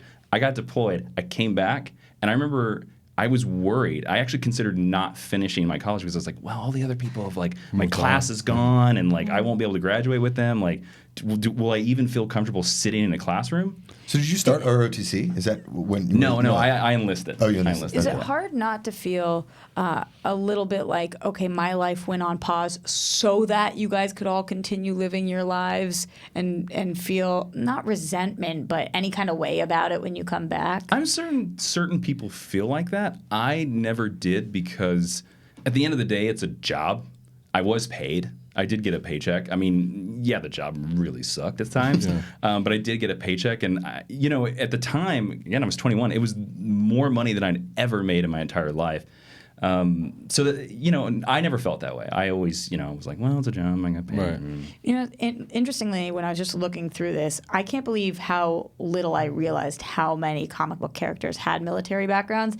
I know for myself, when I'm watching Disney movies, I always hone in on the fact that they have at least lost one parent, maybe two, because that's what I can relate to as a member of what I call the DPC, the Dead Parents Club. When I watch things, I look at it and I'm like, Disney princesses, they're like me. Right. Is that something that has attracted you to the comic book genre because it's something that you can relate to and you feel like you see that more than other people? No, it's interesting. I always was attracted to comic books because, again, I was same reason I joined the military. I was very trapped, and everybody in small town southeastern Kansas is very, like, we all think the same, we do the same, we do this thing. It's my argument for why Pa Kent in Man of Steel is a very accurate Kansas farmer because he's so small-minded about Clark and doing his powers. And he's like, shut up and be in the corner, Clark. Don't save people. And I'm like, yeah, that's somebody from Kansas, 100%. Yeah. Wow. So that's what attracted me to comic books, is that comic books and Star Trek is about, like, expanding your mind, meeting new people, learning new things.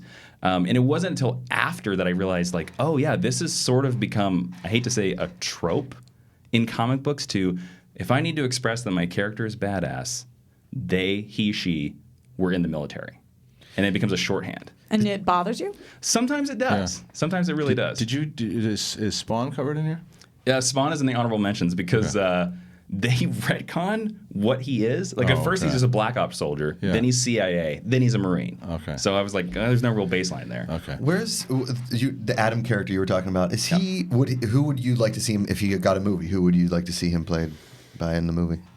John Hamm would do a good job. Really? John Hamm. Okay. I also think John Hamm just needs a superhero job. Totally. Why is it not? It's been rumored so many times. I mean, it was Superman for a while. Batman. He's been up for. And he's in New Mutants. Yeah. I don't know whether he survived the final cut, but he's in New Mutants. I don't think anybody survived the final cut. Speaking of casting, because I haven't seen your thoughts on it, Robert Pattinson, pro or con, or for or against? Look, I tend to trust directors because I like Matt Reeves. I think his filmmaking is really strong.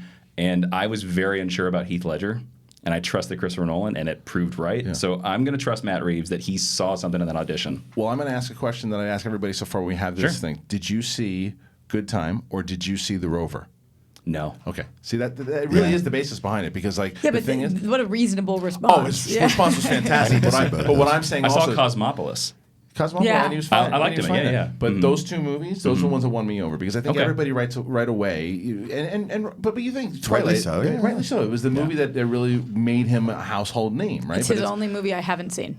Twilight? Yeah. Oh, it's funny. I think that's why I have such an easy things about time. The Rover. I've heard good things. He's so good in The Rover, and he's so good in Good Time. He is a phenomenal actor, and they're smaller movies, so not everybody has seen all of them too. But like when we had Winston Marshall in here, we said the same thing, and everybody judged it off that. But I think you had the best response to where it's just like, trust in what they saw, and we'll see what happens. But we're all their DC stuff. Obviously, you were the host of DC All Access for 3 years or something like 3.5 years. And the Collider official Arrow After Show with Jason Inman and Josh Macuga. That's right. Well, I mean, who did that VO? Me. Oh, No, there was no VO. There was no VO. But the reason I also bring that up is because our main story here today is the fact that we are getting the Joker movie as a rated R film. And Todd Phillips has confirmed that.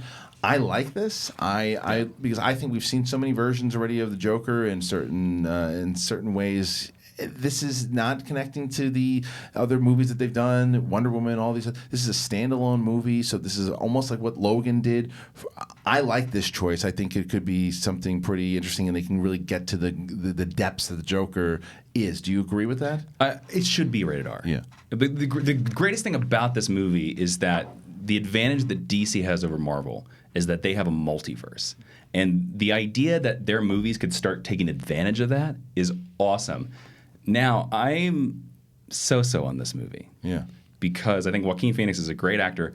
Todd Phillips? Todd Phillips is okay. Yeah. I know somebody that's read the script. Okay. And their report was, it's a lot of the Joker looking in mirrors. Really? Like Taxi Driver style? Yes, exactly. That's exactly how they compared it. That's always been my complaint from the trailers. In the script, that's a hard thing to know, though. Sure, of because course. timing-wise and how it ends up after edits, you don't know if you haven't seen it. I 100% agree. Yeah. Weirdly, and I have a story that directly relates to that. Last night, I saw Dark Phoenix because ArcLight Theaters gives me the free birthday ticket. My birthday was a couple weeks ago. Nice. So I get that too because you're the member. Yeah, it's great. So I was like, okay, I'm gonna go use it on Dark Phoenix because I've waited a couple weeks and I'd read the script for that like 6 months ago and I hated the script, did not like the script, and I saw the movie and I was like, this is not terrible. That's fine. This is terrible. I actually kind of enjoyed it. I enjoyed it a lot more than Apocalypse. And so that just proved to me that I was like, oh yeah, reading the script, you were just this, and then seeing the movie, fine. Well, the other reason too is because you get someone like Joaquin Phoenix. Because if you look at if you tell me that I don't know Joaquin Phoenix is in this movie, and you tell me it's just the Joker staring at mirrors, right? I go, but then you tell me Joaquin Phoenix is the one staring at the mirror. I go, that's a guy that can make eating soup interesting, totally. Right? I mean, that scene inside of The Master when that scene when he's fighting that guy, he's just one of the best out there, and so there's a lot more. Maybe he's challenged inside of that this could be his Taxi Driver, which is not necessarily a bad thing. But I also think that it's going to be rated R. It's got to be a lot more than just the mirrors, unless he's cursing out the mirror every. Well, 10 maybe, seconds. and there may be some violence. I'll say this: I think it's a damn shame with a Joaquin Phoenix Joker that we didn't get him versus Ben Affleck Batman. Yeah. Because that just seems like a perfect pairing to me. Yeah. I think that would be an amazing pairing as Have well. they been in movies together before, Joaquin and Ben Affleck? I'm like trying to think off the top of my head. I don't think so. It wouldn't make any sense in the way that they're doing this, Yeah. but I think that would be great. It would have been, speaking of shames, if this had not been rated R, it would have been a shame. So because you're on the same page. I don't understand why they would make that choice, because this already is going to have such a unique audience that they can't possibly care that they're missing the PG-13 people. It's already in that weird spot. Yeah. So you might as well make the best movie possible and give yourself all of the resources that you need. And to do a Joker origin film, you're going to do that without having an R-rated? That doesn't make sense. Scorsese's still producing this, right? And that because it was always Scorsese's producing partner. I thought Scorsese was supposed to direct it at one point, and then he came on as a producer. Scorsese's production company, and his production partner, which it's a woman, I forget what her name is the one that is working on this movie. So is he actually? Let's see. I believe. I just saw there was something else that because everybody kept saying Scorsese. I can't see that. Can you zoom in? Scorsese. It's not being produced.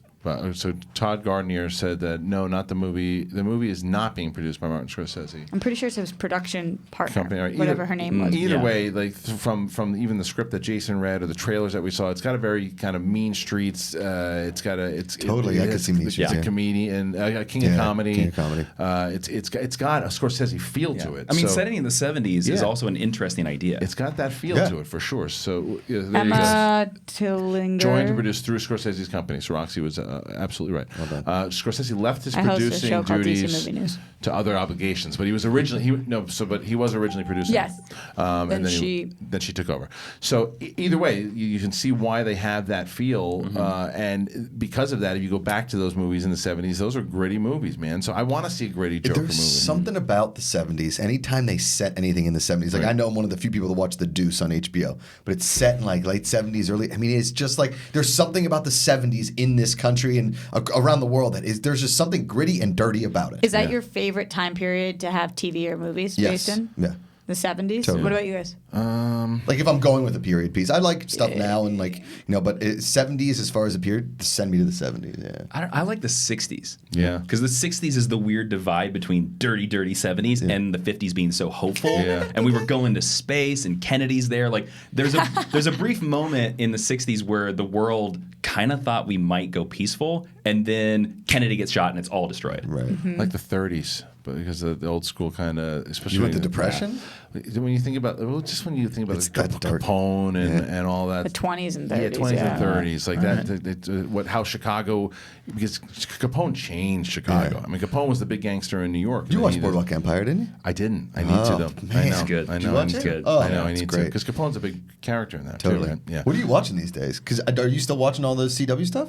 Oh no. Are you watching Doom Patrol? Or I am watching. I haven't finished it yet. I am watching. Swamp Thing? I like it. I haven't seen Swamp Thing. I haven't. Are seen you it. going to or no? Not that now that it's canceled. No. No. That was that argument on But TV Doom Time. Patrol, you like? Doom Patrol Yeah, is awesome. the best superhero show of 2019. I what everyone agree. says. Yeah. It's so good. Yeah. Better than Titans for sure. I gotta watch that shit. Everybody I tells feel me you. about that. But it's Best look, episode of Titans, Doom Patrol. it's great to have. Sorry, go ahead. What's that? Are you going to say something about Doom? Oh, no. Okay.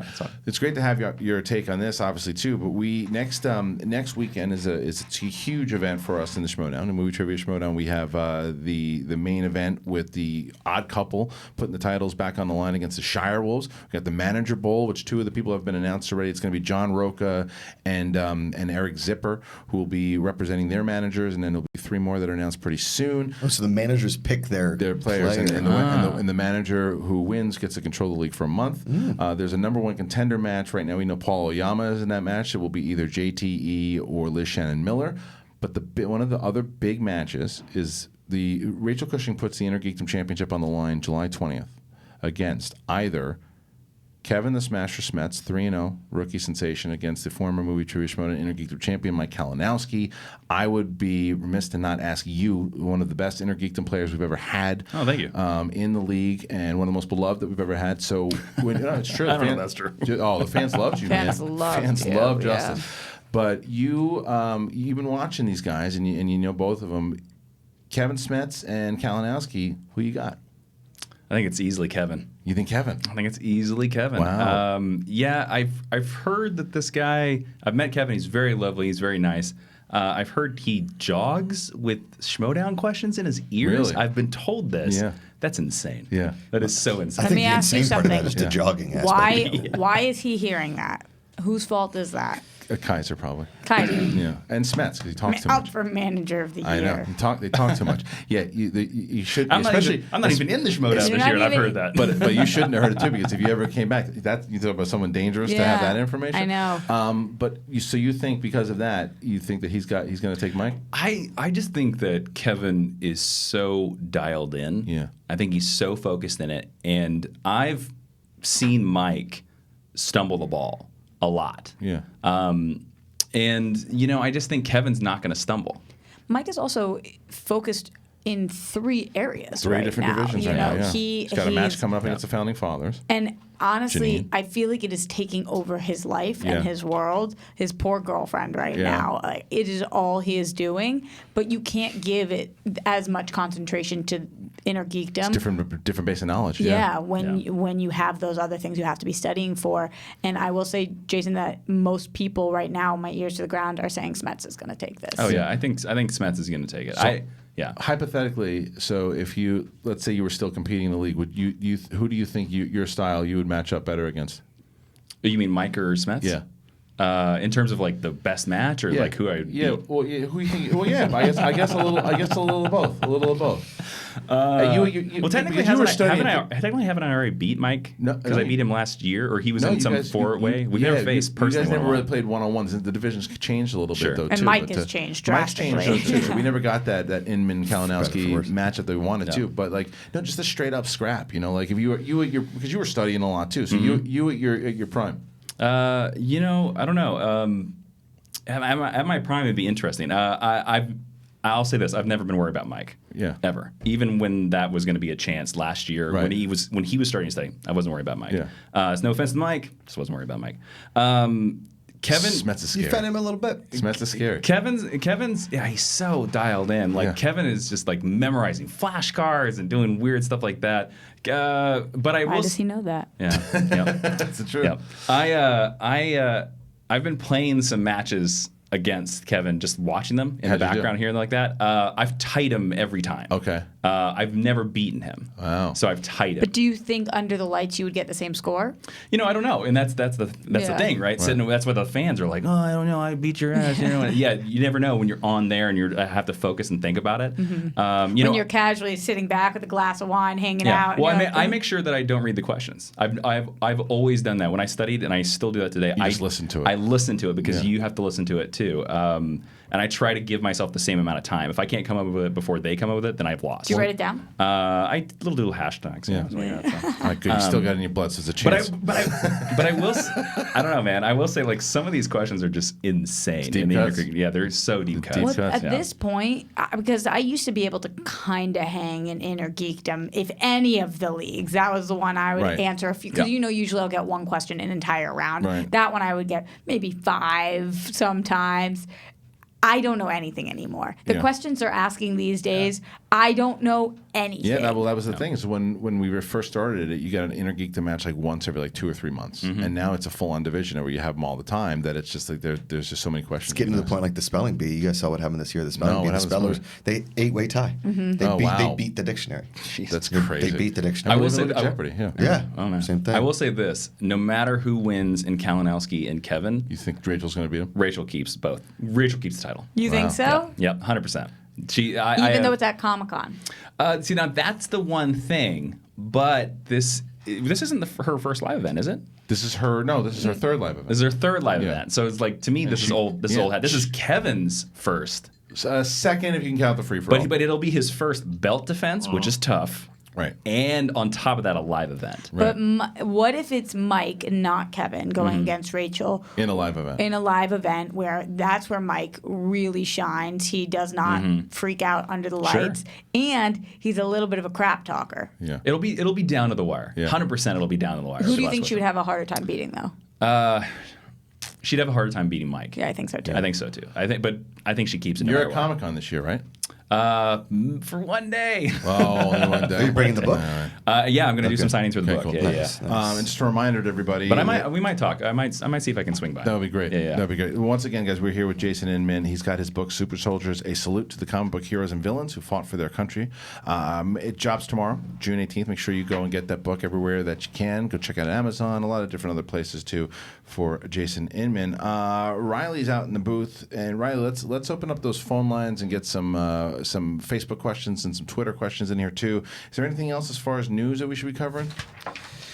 Hold on, he's walking. Oh, he's walking. We got we pretty much covered handled. everything. Okay, so let's get the let's get that on the Twitter and Facebook. And while we do that and we open up the phone lines, another movie that I watched over the weekend, I forgot to mention this. It wasn't Blade Runner. The Thing? No, not The Thing. It wasn't Blade Runner. I don't know why I said Blade Runner. Even I know that joke. Yeah. It wasn't Blade Runner. It wasn't Blade Runner. Yeah, it was like random. It was like, it wasn't Wayne's World. We watched Braveheart. My wife, because it's one of my favorites. Yeah. And so my wife and I, we were browsing through, and it was on like BBC or something, right? And I'm like, this is not going to be as good with it's going to cut some stuff out. And at first I'm like, oh, they aren't cutting anything out. And I'm like, they're cutting everything out. And then so we watched a lot of it, and we got up to the Battle of Stirling, and then I'm like, screw this. The next day we just popped in the Blu-ray and watched it. And had she never seen it? She loves it, but it was funny. She hadn't seen it in so long. She didn't remember a lot of it, and she kept asking me questions. And she's like, "Does he get betrayed?" I'm like, "We're literally on that scene right now. Like we're on that scene." I go. I promise you, if you watch, you're gonna have your answer like really fast. That is me with every movie. Everything. I love it. Don't remember. Yeah. But we watched the whole thing. But then I said she's like, so he really did this? I go, no. So wait, he dated the princess? No. She was like 12 at the time. Like it is one of my favorite movies of all time. It is also probably the most historically inaccurate film. Inaccurate as hell. You said one of your favorite. Top what? If you take out Star Wars and Empire Strikes Back completely out of the list, it's number one. Wow. It's number one. But if you put Braveheart. is your number one movie I would venture of to all say that, time other than Star Wars. Yeah, and then Eternal Sunshine of the Spotless Mind is probably up there too. But Braveheart is number one for me. But it's in my top 10. Yeah, Empire is my all-time favorite movie. Wow. And then I would put Braveheart as mine goes Braveheart, Goodfellas, Bad Boys 2. Yeah, Goodfellas is up there for me too. But Braveheart, it was so funny. It was because I'd seen that movie. When I was working at the movie theater. It was on, and I've told this story about the movie theater. It was a joke. Like nobody was working, and I was watching Braveheart all day. And I would watch it every day to the point where I know What's your favorite line? I quote the most obscure line of all time. The do it let the English see you do it. I think we run away. Yeah, I think we run away. When do you say that in response to what? Anything. Anytime. Should we do it? Do it. I love you call it. Like, have you ever said that? We do the same exact How many thing times have I said all that? the time? Are you going to do that? Yeah, I'll do it. Let the English see you do it. do Like I do it all the time. Yeah, all I the think time. we'll run away. Yeah. And then they crush you like a I was hoping for a better answer. It's my favorite. It's right because it's obscure. And the other one too. My hate will die with you. Yeah. That one I do. That one I do all the time too. Really good. I mean, I love it. And there's just so much. He goes, make spears twice as long as a man. Some men are longer than others. Your mother been telling me stories about you, boy. Cody, do we have a call yet? You asked about the quote. You asked about the quote. I quote that movie all day long. Hey, you're on Collider Live. Should have remembered the rocks. You should have. This is Jacob from North Carolina. What's up, man? How you doing? Dude? What do you got for us today? Good. Well, first I want to say, Jason, thank you for serving the military, man. You're welcome. You're awesome. Also, I really did like watching your interviews when on DC All Access. So, thanks, man. You're buttering me up. All right. Now here comes the my insult. question is for Kristian. I don't know if you ever heard of a guy named SF Debris, but he does a lot of Star Trek reviews. Recently, he did a whole 9-hour documentary on the Star Wars filmmaking, behind-the-scenes stuff. And I watched it one night, like 9 hours through, and Damn, like Jesus. separated between like that. I just wanted to mention them because I know you love Star Wars, and maybe you want to check them out and watch the three. It's three different parts. It talks about the making of New Hope, then Empire, and then Return of the Jedi. And then Where is it? The prequel trilogy, sfdebris.com. FFW. Okay, cool. SF. I'll check that out, man. Yeah, I love those. I mean, like I said, that's one of the reasons I fell in love with that book, How Star Wars Conquered the Universe by Chris Taylor. He mentions the book in the credits. Oh, he does. He does. Yeah, because that's 9-hour doc. Well, I mean, if you look at that book, right, and you made that book into a doc, you'd probably get there. So if he's used it as a basis, that's great. Thank you for the call, man. I appreciate it. I haven't seen it, but I would check that out because, like I said, I was fascinated by that book. That book is one of the greatest books because it really dives into it, and it's got a lot of facts. It's got a lot of cool stories about it. It's very inspiring at times, and it's also it shows you kind of where Star Wars was, how it became to be, what it became, and then ultimately where it is today. I want to see a sequel to that book. Have you read that? I don't know how it's good. It's really good. It's so good. SF Debris? Debris? Sean, I assume science fiction. Yeah. Debris. I was thinking San Francisco. Okay, so what are we looking for here, boys? This is what this documentary is. No, what are they looking for? They're just scrolling through Collider. No, yeah. If you want a question, we have a question from Twitter, and it has a visual aid with it. All right. That's what we're looking up. If you want a question, if you want that question, Kristian. Well, now we're intrigued. Yeah. One of your own kind. Stick to your own kind. We can do a Twitter question. Yeah, that's good.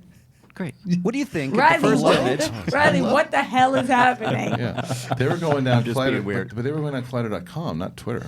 Yeah, Twitter sent this to me. A question came. What do we think of the first image from West Side Story? It looks good, man. I mean, I like that. It looks good. No one in the world is more excited for this movie than I am. I don't think Spielberg's probably excited. No. I love West Side Story so much. I have no qualms with them doing this. I cannot wait. This image is awesome. Yeah, it looks pretty good. It looks authentic as hell too. Oh. Can you zoom in a little bit too on Maria? And then we're on the flip side because I'm the least interested in this. We average out. I'm with Josh. You don't care? I'm with Josh. I care. But do you hate all musicals? No, I So actually, you're not I with actually Josh. like musicals. You just don't think it's necessary? I mean, is Steven Spielberg really the right person to remake this movie? Come on. Yes. Let's be honest about this. Let's be honest about this. He Why is. not? If you love the property, Can he do something else that's better? Like I wanted to do a movie that's awesome. What if This is going to be amazing. You're just going to Have you seen retry the first musicals. one? Yeah, I had to watch it in high school and college or whatever. Like on That the sounds day. like somebody who hasn't seen it. No, The first one is great. I think we saw it in like Yes. the 8th grade or 9th grade in a musical class in high school. Is the worst. I don't know. I like the imagery. I like it. It looks pretty authentic. I mean, he's going to make it look good, obviously too. So. Remember how they found her? Tell me. She was performing at her high school. Yeah. She's just a random whose voice That they works love. so well in Hairspray too. That makes me even No, less but you're enthusiastic. pairing her with Ansel Elgort. It's such a good combo. Can we get Ansel Elgort in something like Baby Driver again? This is like Baby Driver. Is it though? But they sing and it's just singing. It's a singing Baby Like, Driver. don't worry, there's no stakes, cause we're singing. Sing one West Side Story song. In America, in America. All right, you did me I'm dirty surprised you didn't there. go with When You're a Jet. That's usually the go-to. When you're a jet, you're a jet till the. We get it. No, I wanted you to. There's a better Jupiter Jet by Jason Inman. Thank you. Actually, Nice. There you go. Good. All right. So Reilly, what do you think about the images? Yeah, it looks great. Thanks, Reilly. Reilly, what is happening? I don't know what he's doing Get to today. the microphone. That's what's happening. It's not a big deal. I see him scurrying like a little rat. Oh, they did say he's running. It's not that big of a booth. Where is he running? Here, you brought up something interesting, Kristian. You're scurrying a little like a rat. Yeah. I would love to see a animated singing? musical of the rats versus like the whatever, and like Mine when you're versus- a rat, rats you're a versus rat. cats. Yeah, rats versus cats in a West Side Story. Do you think that Riley's sitting at his desk and every time we say his name, He took off. sprints? Yeah, he just took He's off. not that quick. I've seen Riley run. No offense, Riley. I'm slower. Yeah. All right. How about a phone call? You want to do a phone call? Yeah. Okay, good. Hey, you're on Collider Live. Who do we got? Hi, it's Erwin from the Netherlands. How are you guys? Netherlands. Oh, very Welcome, nice. friend. Yeah. Round Now of listen, applause. Netherlands is sort of close to Denmark. Have you met the Danish Kristian Harloff?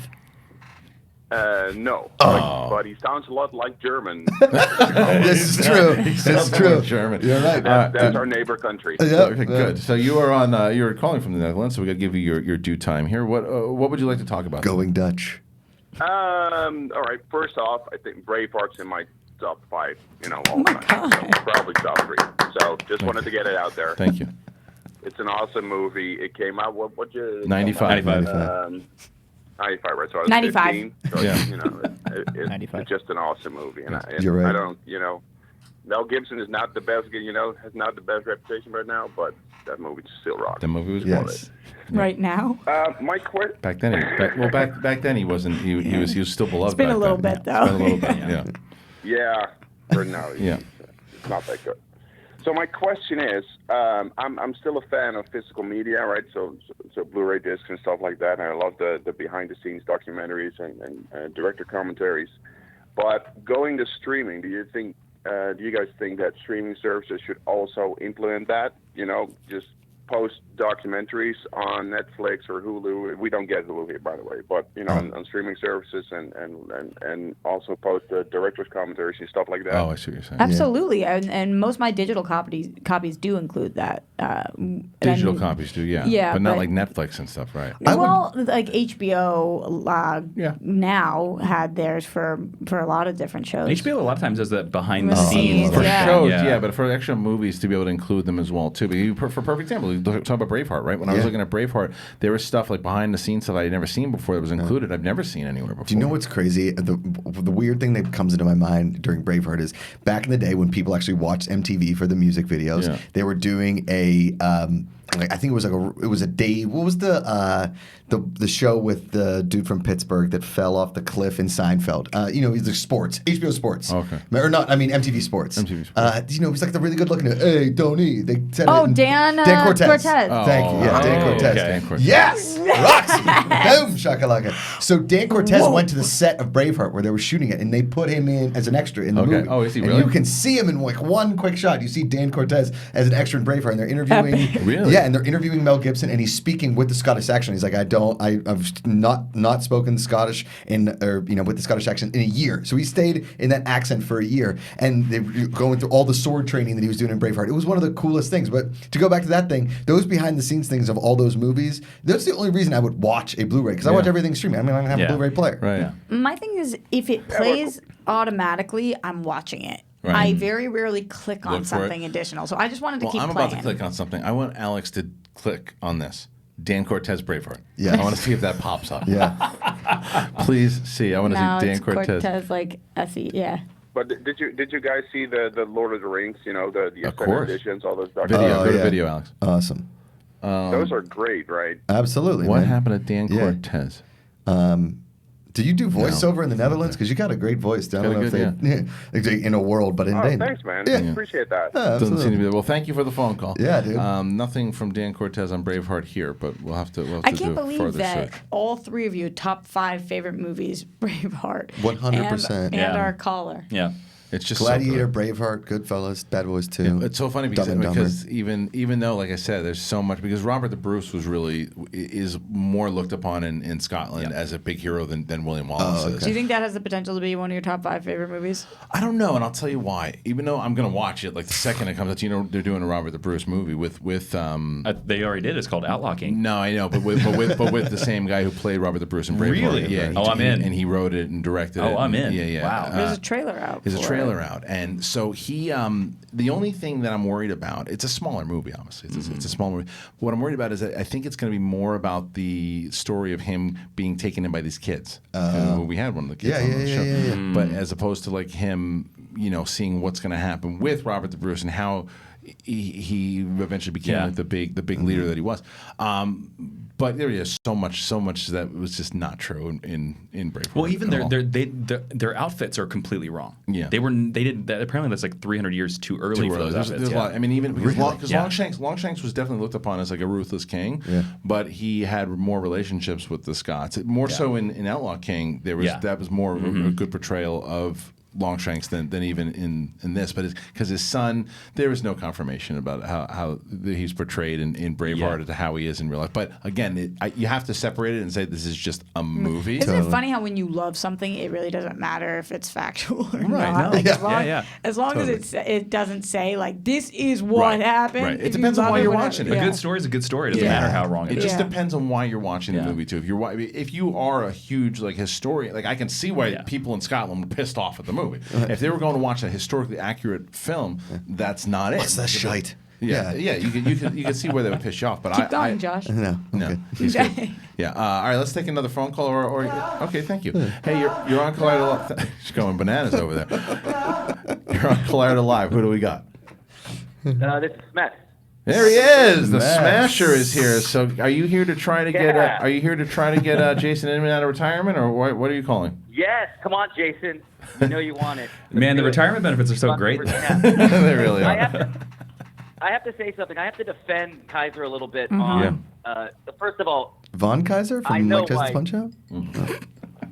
Go ahead, Kevin. Hello. Go ahead, Kevin. Hello. I know why Jason Inman knows, and Jason Inman knows what I do, but it's not from anyone that I've told recently. It's from a mutual friend of ours that knew long before I even debuted on the Schmodown. Okay. I know how he knows. You have to pipe down about this stuff. You can't keep doing this. This is the thing. Here's what I agree with. Keep talking, Kevin. I like you, dude. I'm learning the ways. Hello? Sorry, just go ahead, Kevin. Finish, please. Sorry, I can't. It's okay. I'm in the edit bay. It's kind of choppy in here. It's all right. I'm still learning. So I do have a big mouth. Kaiser told me that I would get whacked in the in the mob in like 2 days. Like when I was against Hector's like the nicest guy ever, and we're like bonding behind stage. And I look at the wheel, and the wheel says, "Who said it?" And I out loud, because I'm just bonding with Hector, I'm like, "Oh shit!" Excuse me. I'm like, "Oh shit! Who said it's on the wheel?" And because of that, I literally bit my tongue. I go to Kaiser. I'm like, I just blew it. It revealed what maybe a weakness is of mine. Maybe it's not. And so I go over to Kaiser and I'm like, dude, I shouldn't have done that. Sure enough, I land on opponent's choice. Yeah. And he gives me Who Said It. It was the biggest lesson ever because and I did well in it, like better than I thought but so I talk too much. I get that. But the reason Jason knows is way before I even debuted in the league. I think if people who know us will be able to put together who knows that info. But here's the thing. I don't care about that info being out there anymore. Yeah, who cares, man? It's a great aspect of my training, but it's not the number one thing I do. There's a lot more that goes into it that gets me prepped. Like I'm really like in goat the heat of it sacrifice right now because I have. No. Okay, 15 things. Here's the thing.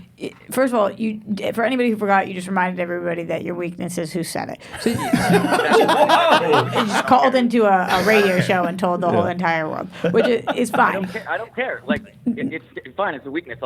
I can still do it. You still, all right, let Roxy part of say the her game is about strategy, and you have the skill. Nobody in here is doubting that, but you have to get smarter at the strategy part of this because otherwise you are not going to be able to compete against somebody like a Mike Kalinowski who has nailed that side, even if you have more knowledge, which is what makes me nervous about you. And on top of that, I already told this story about how I don't think that your manager is being completely supportive of you because I know that you were going on a fierce diet before this next competition and also going to the gym, trying to get your mind right. How is that going? That's going great. And I supported that, and he did not. Well, no, he didn't. Dude, everybody knows who knows Kaiser. I've known him for years. He's one of my best friends. He breaks balls. That's what he does. Like, I know what you're saying. He was saying, oh, you're not going to be able to stay out of the gym. You're going to need to have a beer. Like, he's just breaking my balls. Like, that's how we do it. Kristian's known him for years. He knows that. Real quick, though, Kevin, don't jog. It's really bad for your back, heels, feet, and everything. If anything, hit the treadmill or an elliptical. It's way better for your body. There you go. Do you want a manager who breaks balls or a manager who helps you get a belt? So basically, Roxy's trying to steal you. Would you? So I'll ask for her. Will you jump? Will you jump sides? Will you jump sides right now and join Roxy? I love Roxy. Roxy is actually really looking out for my best interest. I get that. Kaiser is too. Like, it's just look. Kaiser and I came in not really knowing anyone or anything about the Schmodown, and I think we've done pretty well so far. Like, I'm still learning the ropes. Like, I get that, and I mean, I got to keep my mouth shut. I mean, obviously, like that's the number one thing. So, like, when I was listening and then I heard Inman like say it out loud, I was like, great. I'm gonna get the phone call from Kaiser and everything. But like, I understand. I think Roxy's looking out for me, but she just needs to know that like Kaiser's like that friend that I've had for years. Like he loves me as a brother. He's a brother to me, and brothers like break balls. But I understand where she's coming from. Was E always the best manager for Vincent Chase? There you go. Kevin, I'm concerned for your health. You realize that these matches are not physical competitions, right? You don't have to go on a crazy diet for the Schmodown. Yeah. Well, listen. All right. I can't. Look, I come from a sports background. I've trained Ironman. I've done an Ironman. I've trained marathon teams.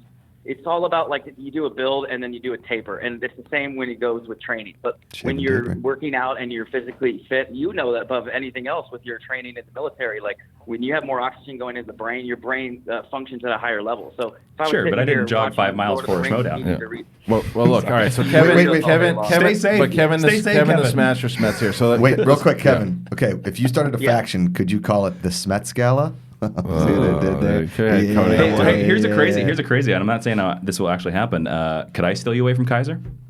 Look at this. What if Jason Inman wanted to manage? No one can steal me away from Kaiser, but I do respect. You almost brought me out of retirement. It almost happened. Almost did. All right. So listen, Kevin. I'm looking forward to going toe to toe with you in the Star Trek match, buddy. Look, so that's right. That's right. Kevin Smets and Inman will be going up against each other in a Star Trek exhibition match on Patreon. But hey, Kevin, before we let you go here, one quick thing here. What's going to happen on Saturday night against Mike?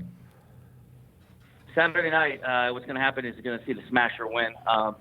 I've said in interviews, like, I'm going to knock him out. There's no way. There's no way I'm going to knock him out. Every fighter goes into a fight wanting to knock the other guy out. And if I can get in and out of there before answering a round 3 question, that's fine. I think I'm going to win. My study has been so on point right now. Sometimes before other matches, like the week of, I get a little nervous. I'm like, oh, I haven't gotten to this or I haven't gotten to that. I have in the last month since Hector really locked in my training, like as far as setting myself up for the next couple days to do what I intend to do in my training regimen, that on Saturday, I just don't think there's anybody, and that would include Rachel, that would be able to beat me at that day on Saturday. I think my brain's going to be ready that much, but I think it's probably going to go deep into round 3. And people say that I've never answered a round 3 question. I don't know if it's spoilers allowed, but in Harry Potter and in the MCU matches, I got 3rd round questions and I got them all right. So like, I'm ready, and I'm ready to do the 3rd round, but I think it might go into extra innings, to be honest. I think it's going to go into sudden death, and I think that's where I'll get him, because I think that my knowledge base is a little wider than Kalinowski. He tweeted that he's never seen Men in Black 3. So if he gets a round 5 question, that's asking a Men in Black 3 question, he might be in trouble. Well, there you go. Kevin the Smasher Smets. You get a big match here, number one contender match this Saturday night, live streaming from the Collider Studios, the Schmoedown Collision. Make sure that you check it out.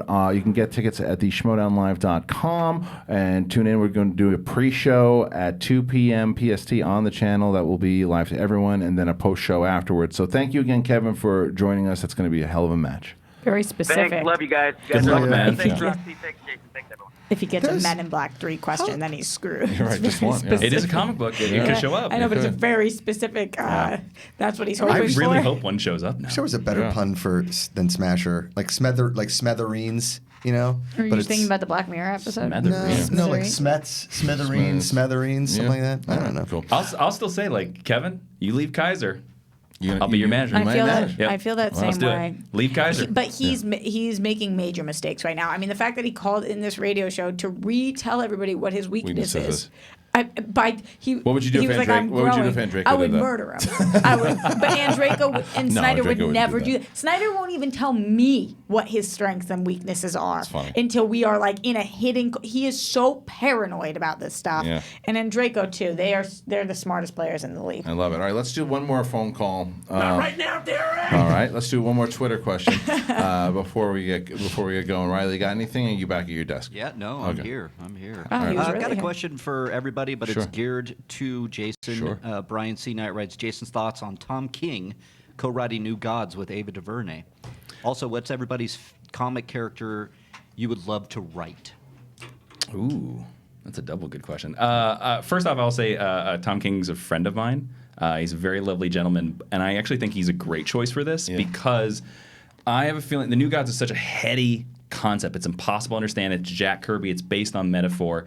And Tom wrote the best New God story in a decade, and it's very much the New Gods on a street level. It's New Gods as if Mr. Miracle and Big Barda are just parents in L.A., and sometimes they go fight the war off in the Cosmic Planet. So for me, I think it's a great choice because he'll add a lot of understanding to this crazy script. And I've said this for years. The comic book character that I'd love to write would be Nightwing, Dick Grayson, because I think he's the greatest comic book character of all time. And I have a great idea for a Punisher run. So let's get a veteran to write the Punisher. Who would you want cast as Nightwing if they're doing a Nightwing movie? Oh, man.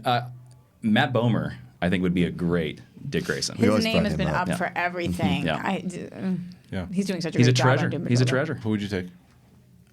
Who would I take? Yeah. What property? Who would I write? Property. Probably Black Canary. Okay. Because I love her, I know her, I feel like I totally understand her in and out, and I'm excited to see both what they do with the Birds of Prey, but then at Gotham City Sirens to see how her character grows. Yeah, mine's easy. Masters of the Universe. Yep. I don't know. There was this old guy. There was this on Dark Horse, or maybe it was Image Comics. The guy by the name of Prophet. I used to. Do you remember Prophet? I know Prophet. Yeah, Prophet was pretty entertaining. I wouldn't mind like reviving Prophet. You blew it. What? You didn't take Kite Man. Oh, damn it! Or the Condiment King, son of a. Either one of those. Crossover between the two. I know. Did you see the artwork? Condiments on a kite. They made that so that fans made after we did our whole rant on that. We had some fan made you the Kite Man and me Condiment King. It's really great. Really good Photoshop. It's really good. Yeah, totally. All right, listen, that's the show. That was the episode. I'd like to thank Jason Inman. Once again, go check out his book, guys. It is coming out tomorrow, June 18th. A salute to the comic book heroes and villains who fought for their country by Jason Inman. Thanks for having me. Thanks for having Jason. for being here, man. Yeah. Appreciate it. Roxy Striar, Josh Macuga, hey Alex, Mark Reilly, Cody Hall, the whole crew here today. Make sure, once again, guys, go and check out the schmoedownlive.com to get the tickets for Comic-Con, to make sure that you get the tickets for the Collision this Saturday. It's going to be a really great event. So, all right, guys, thank you. We'll see you tomorrow.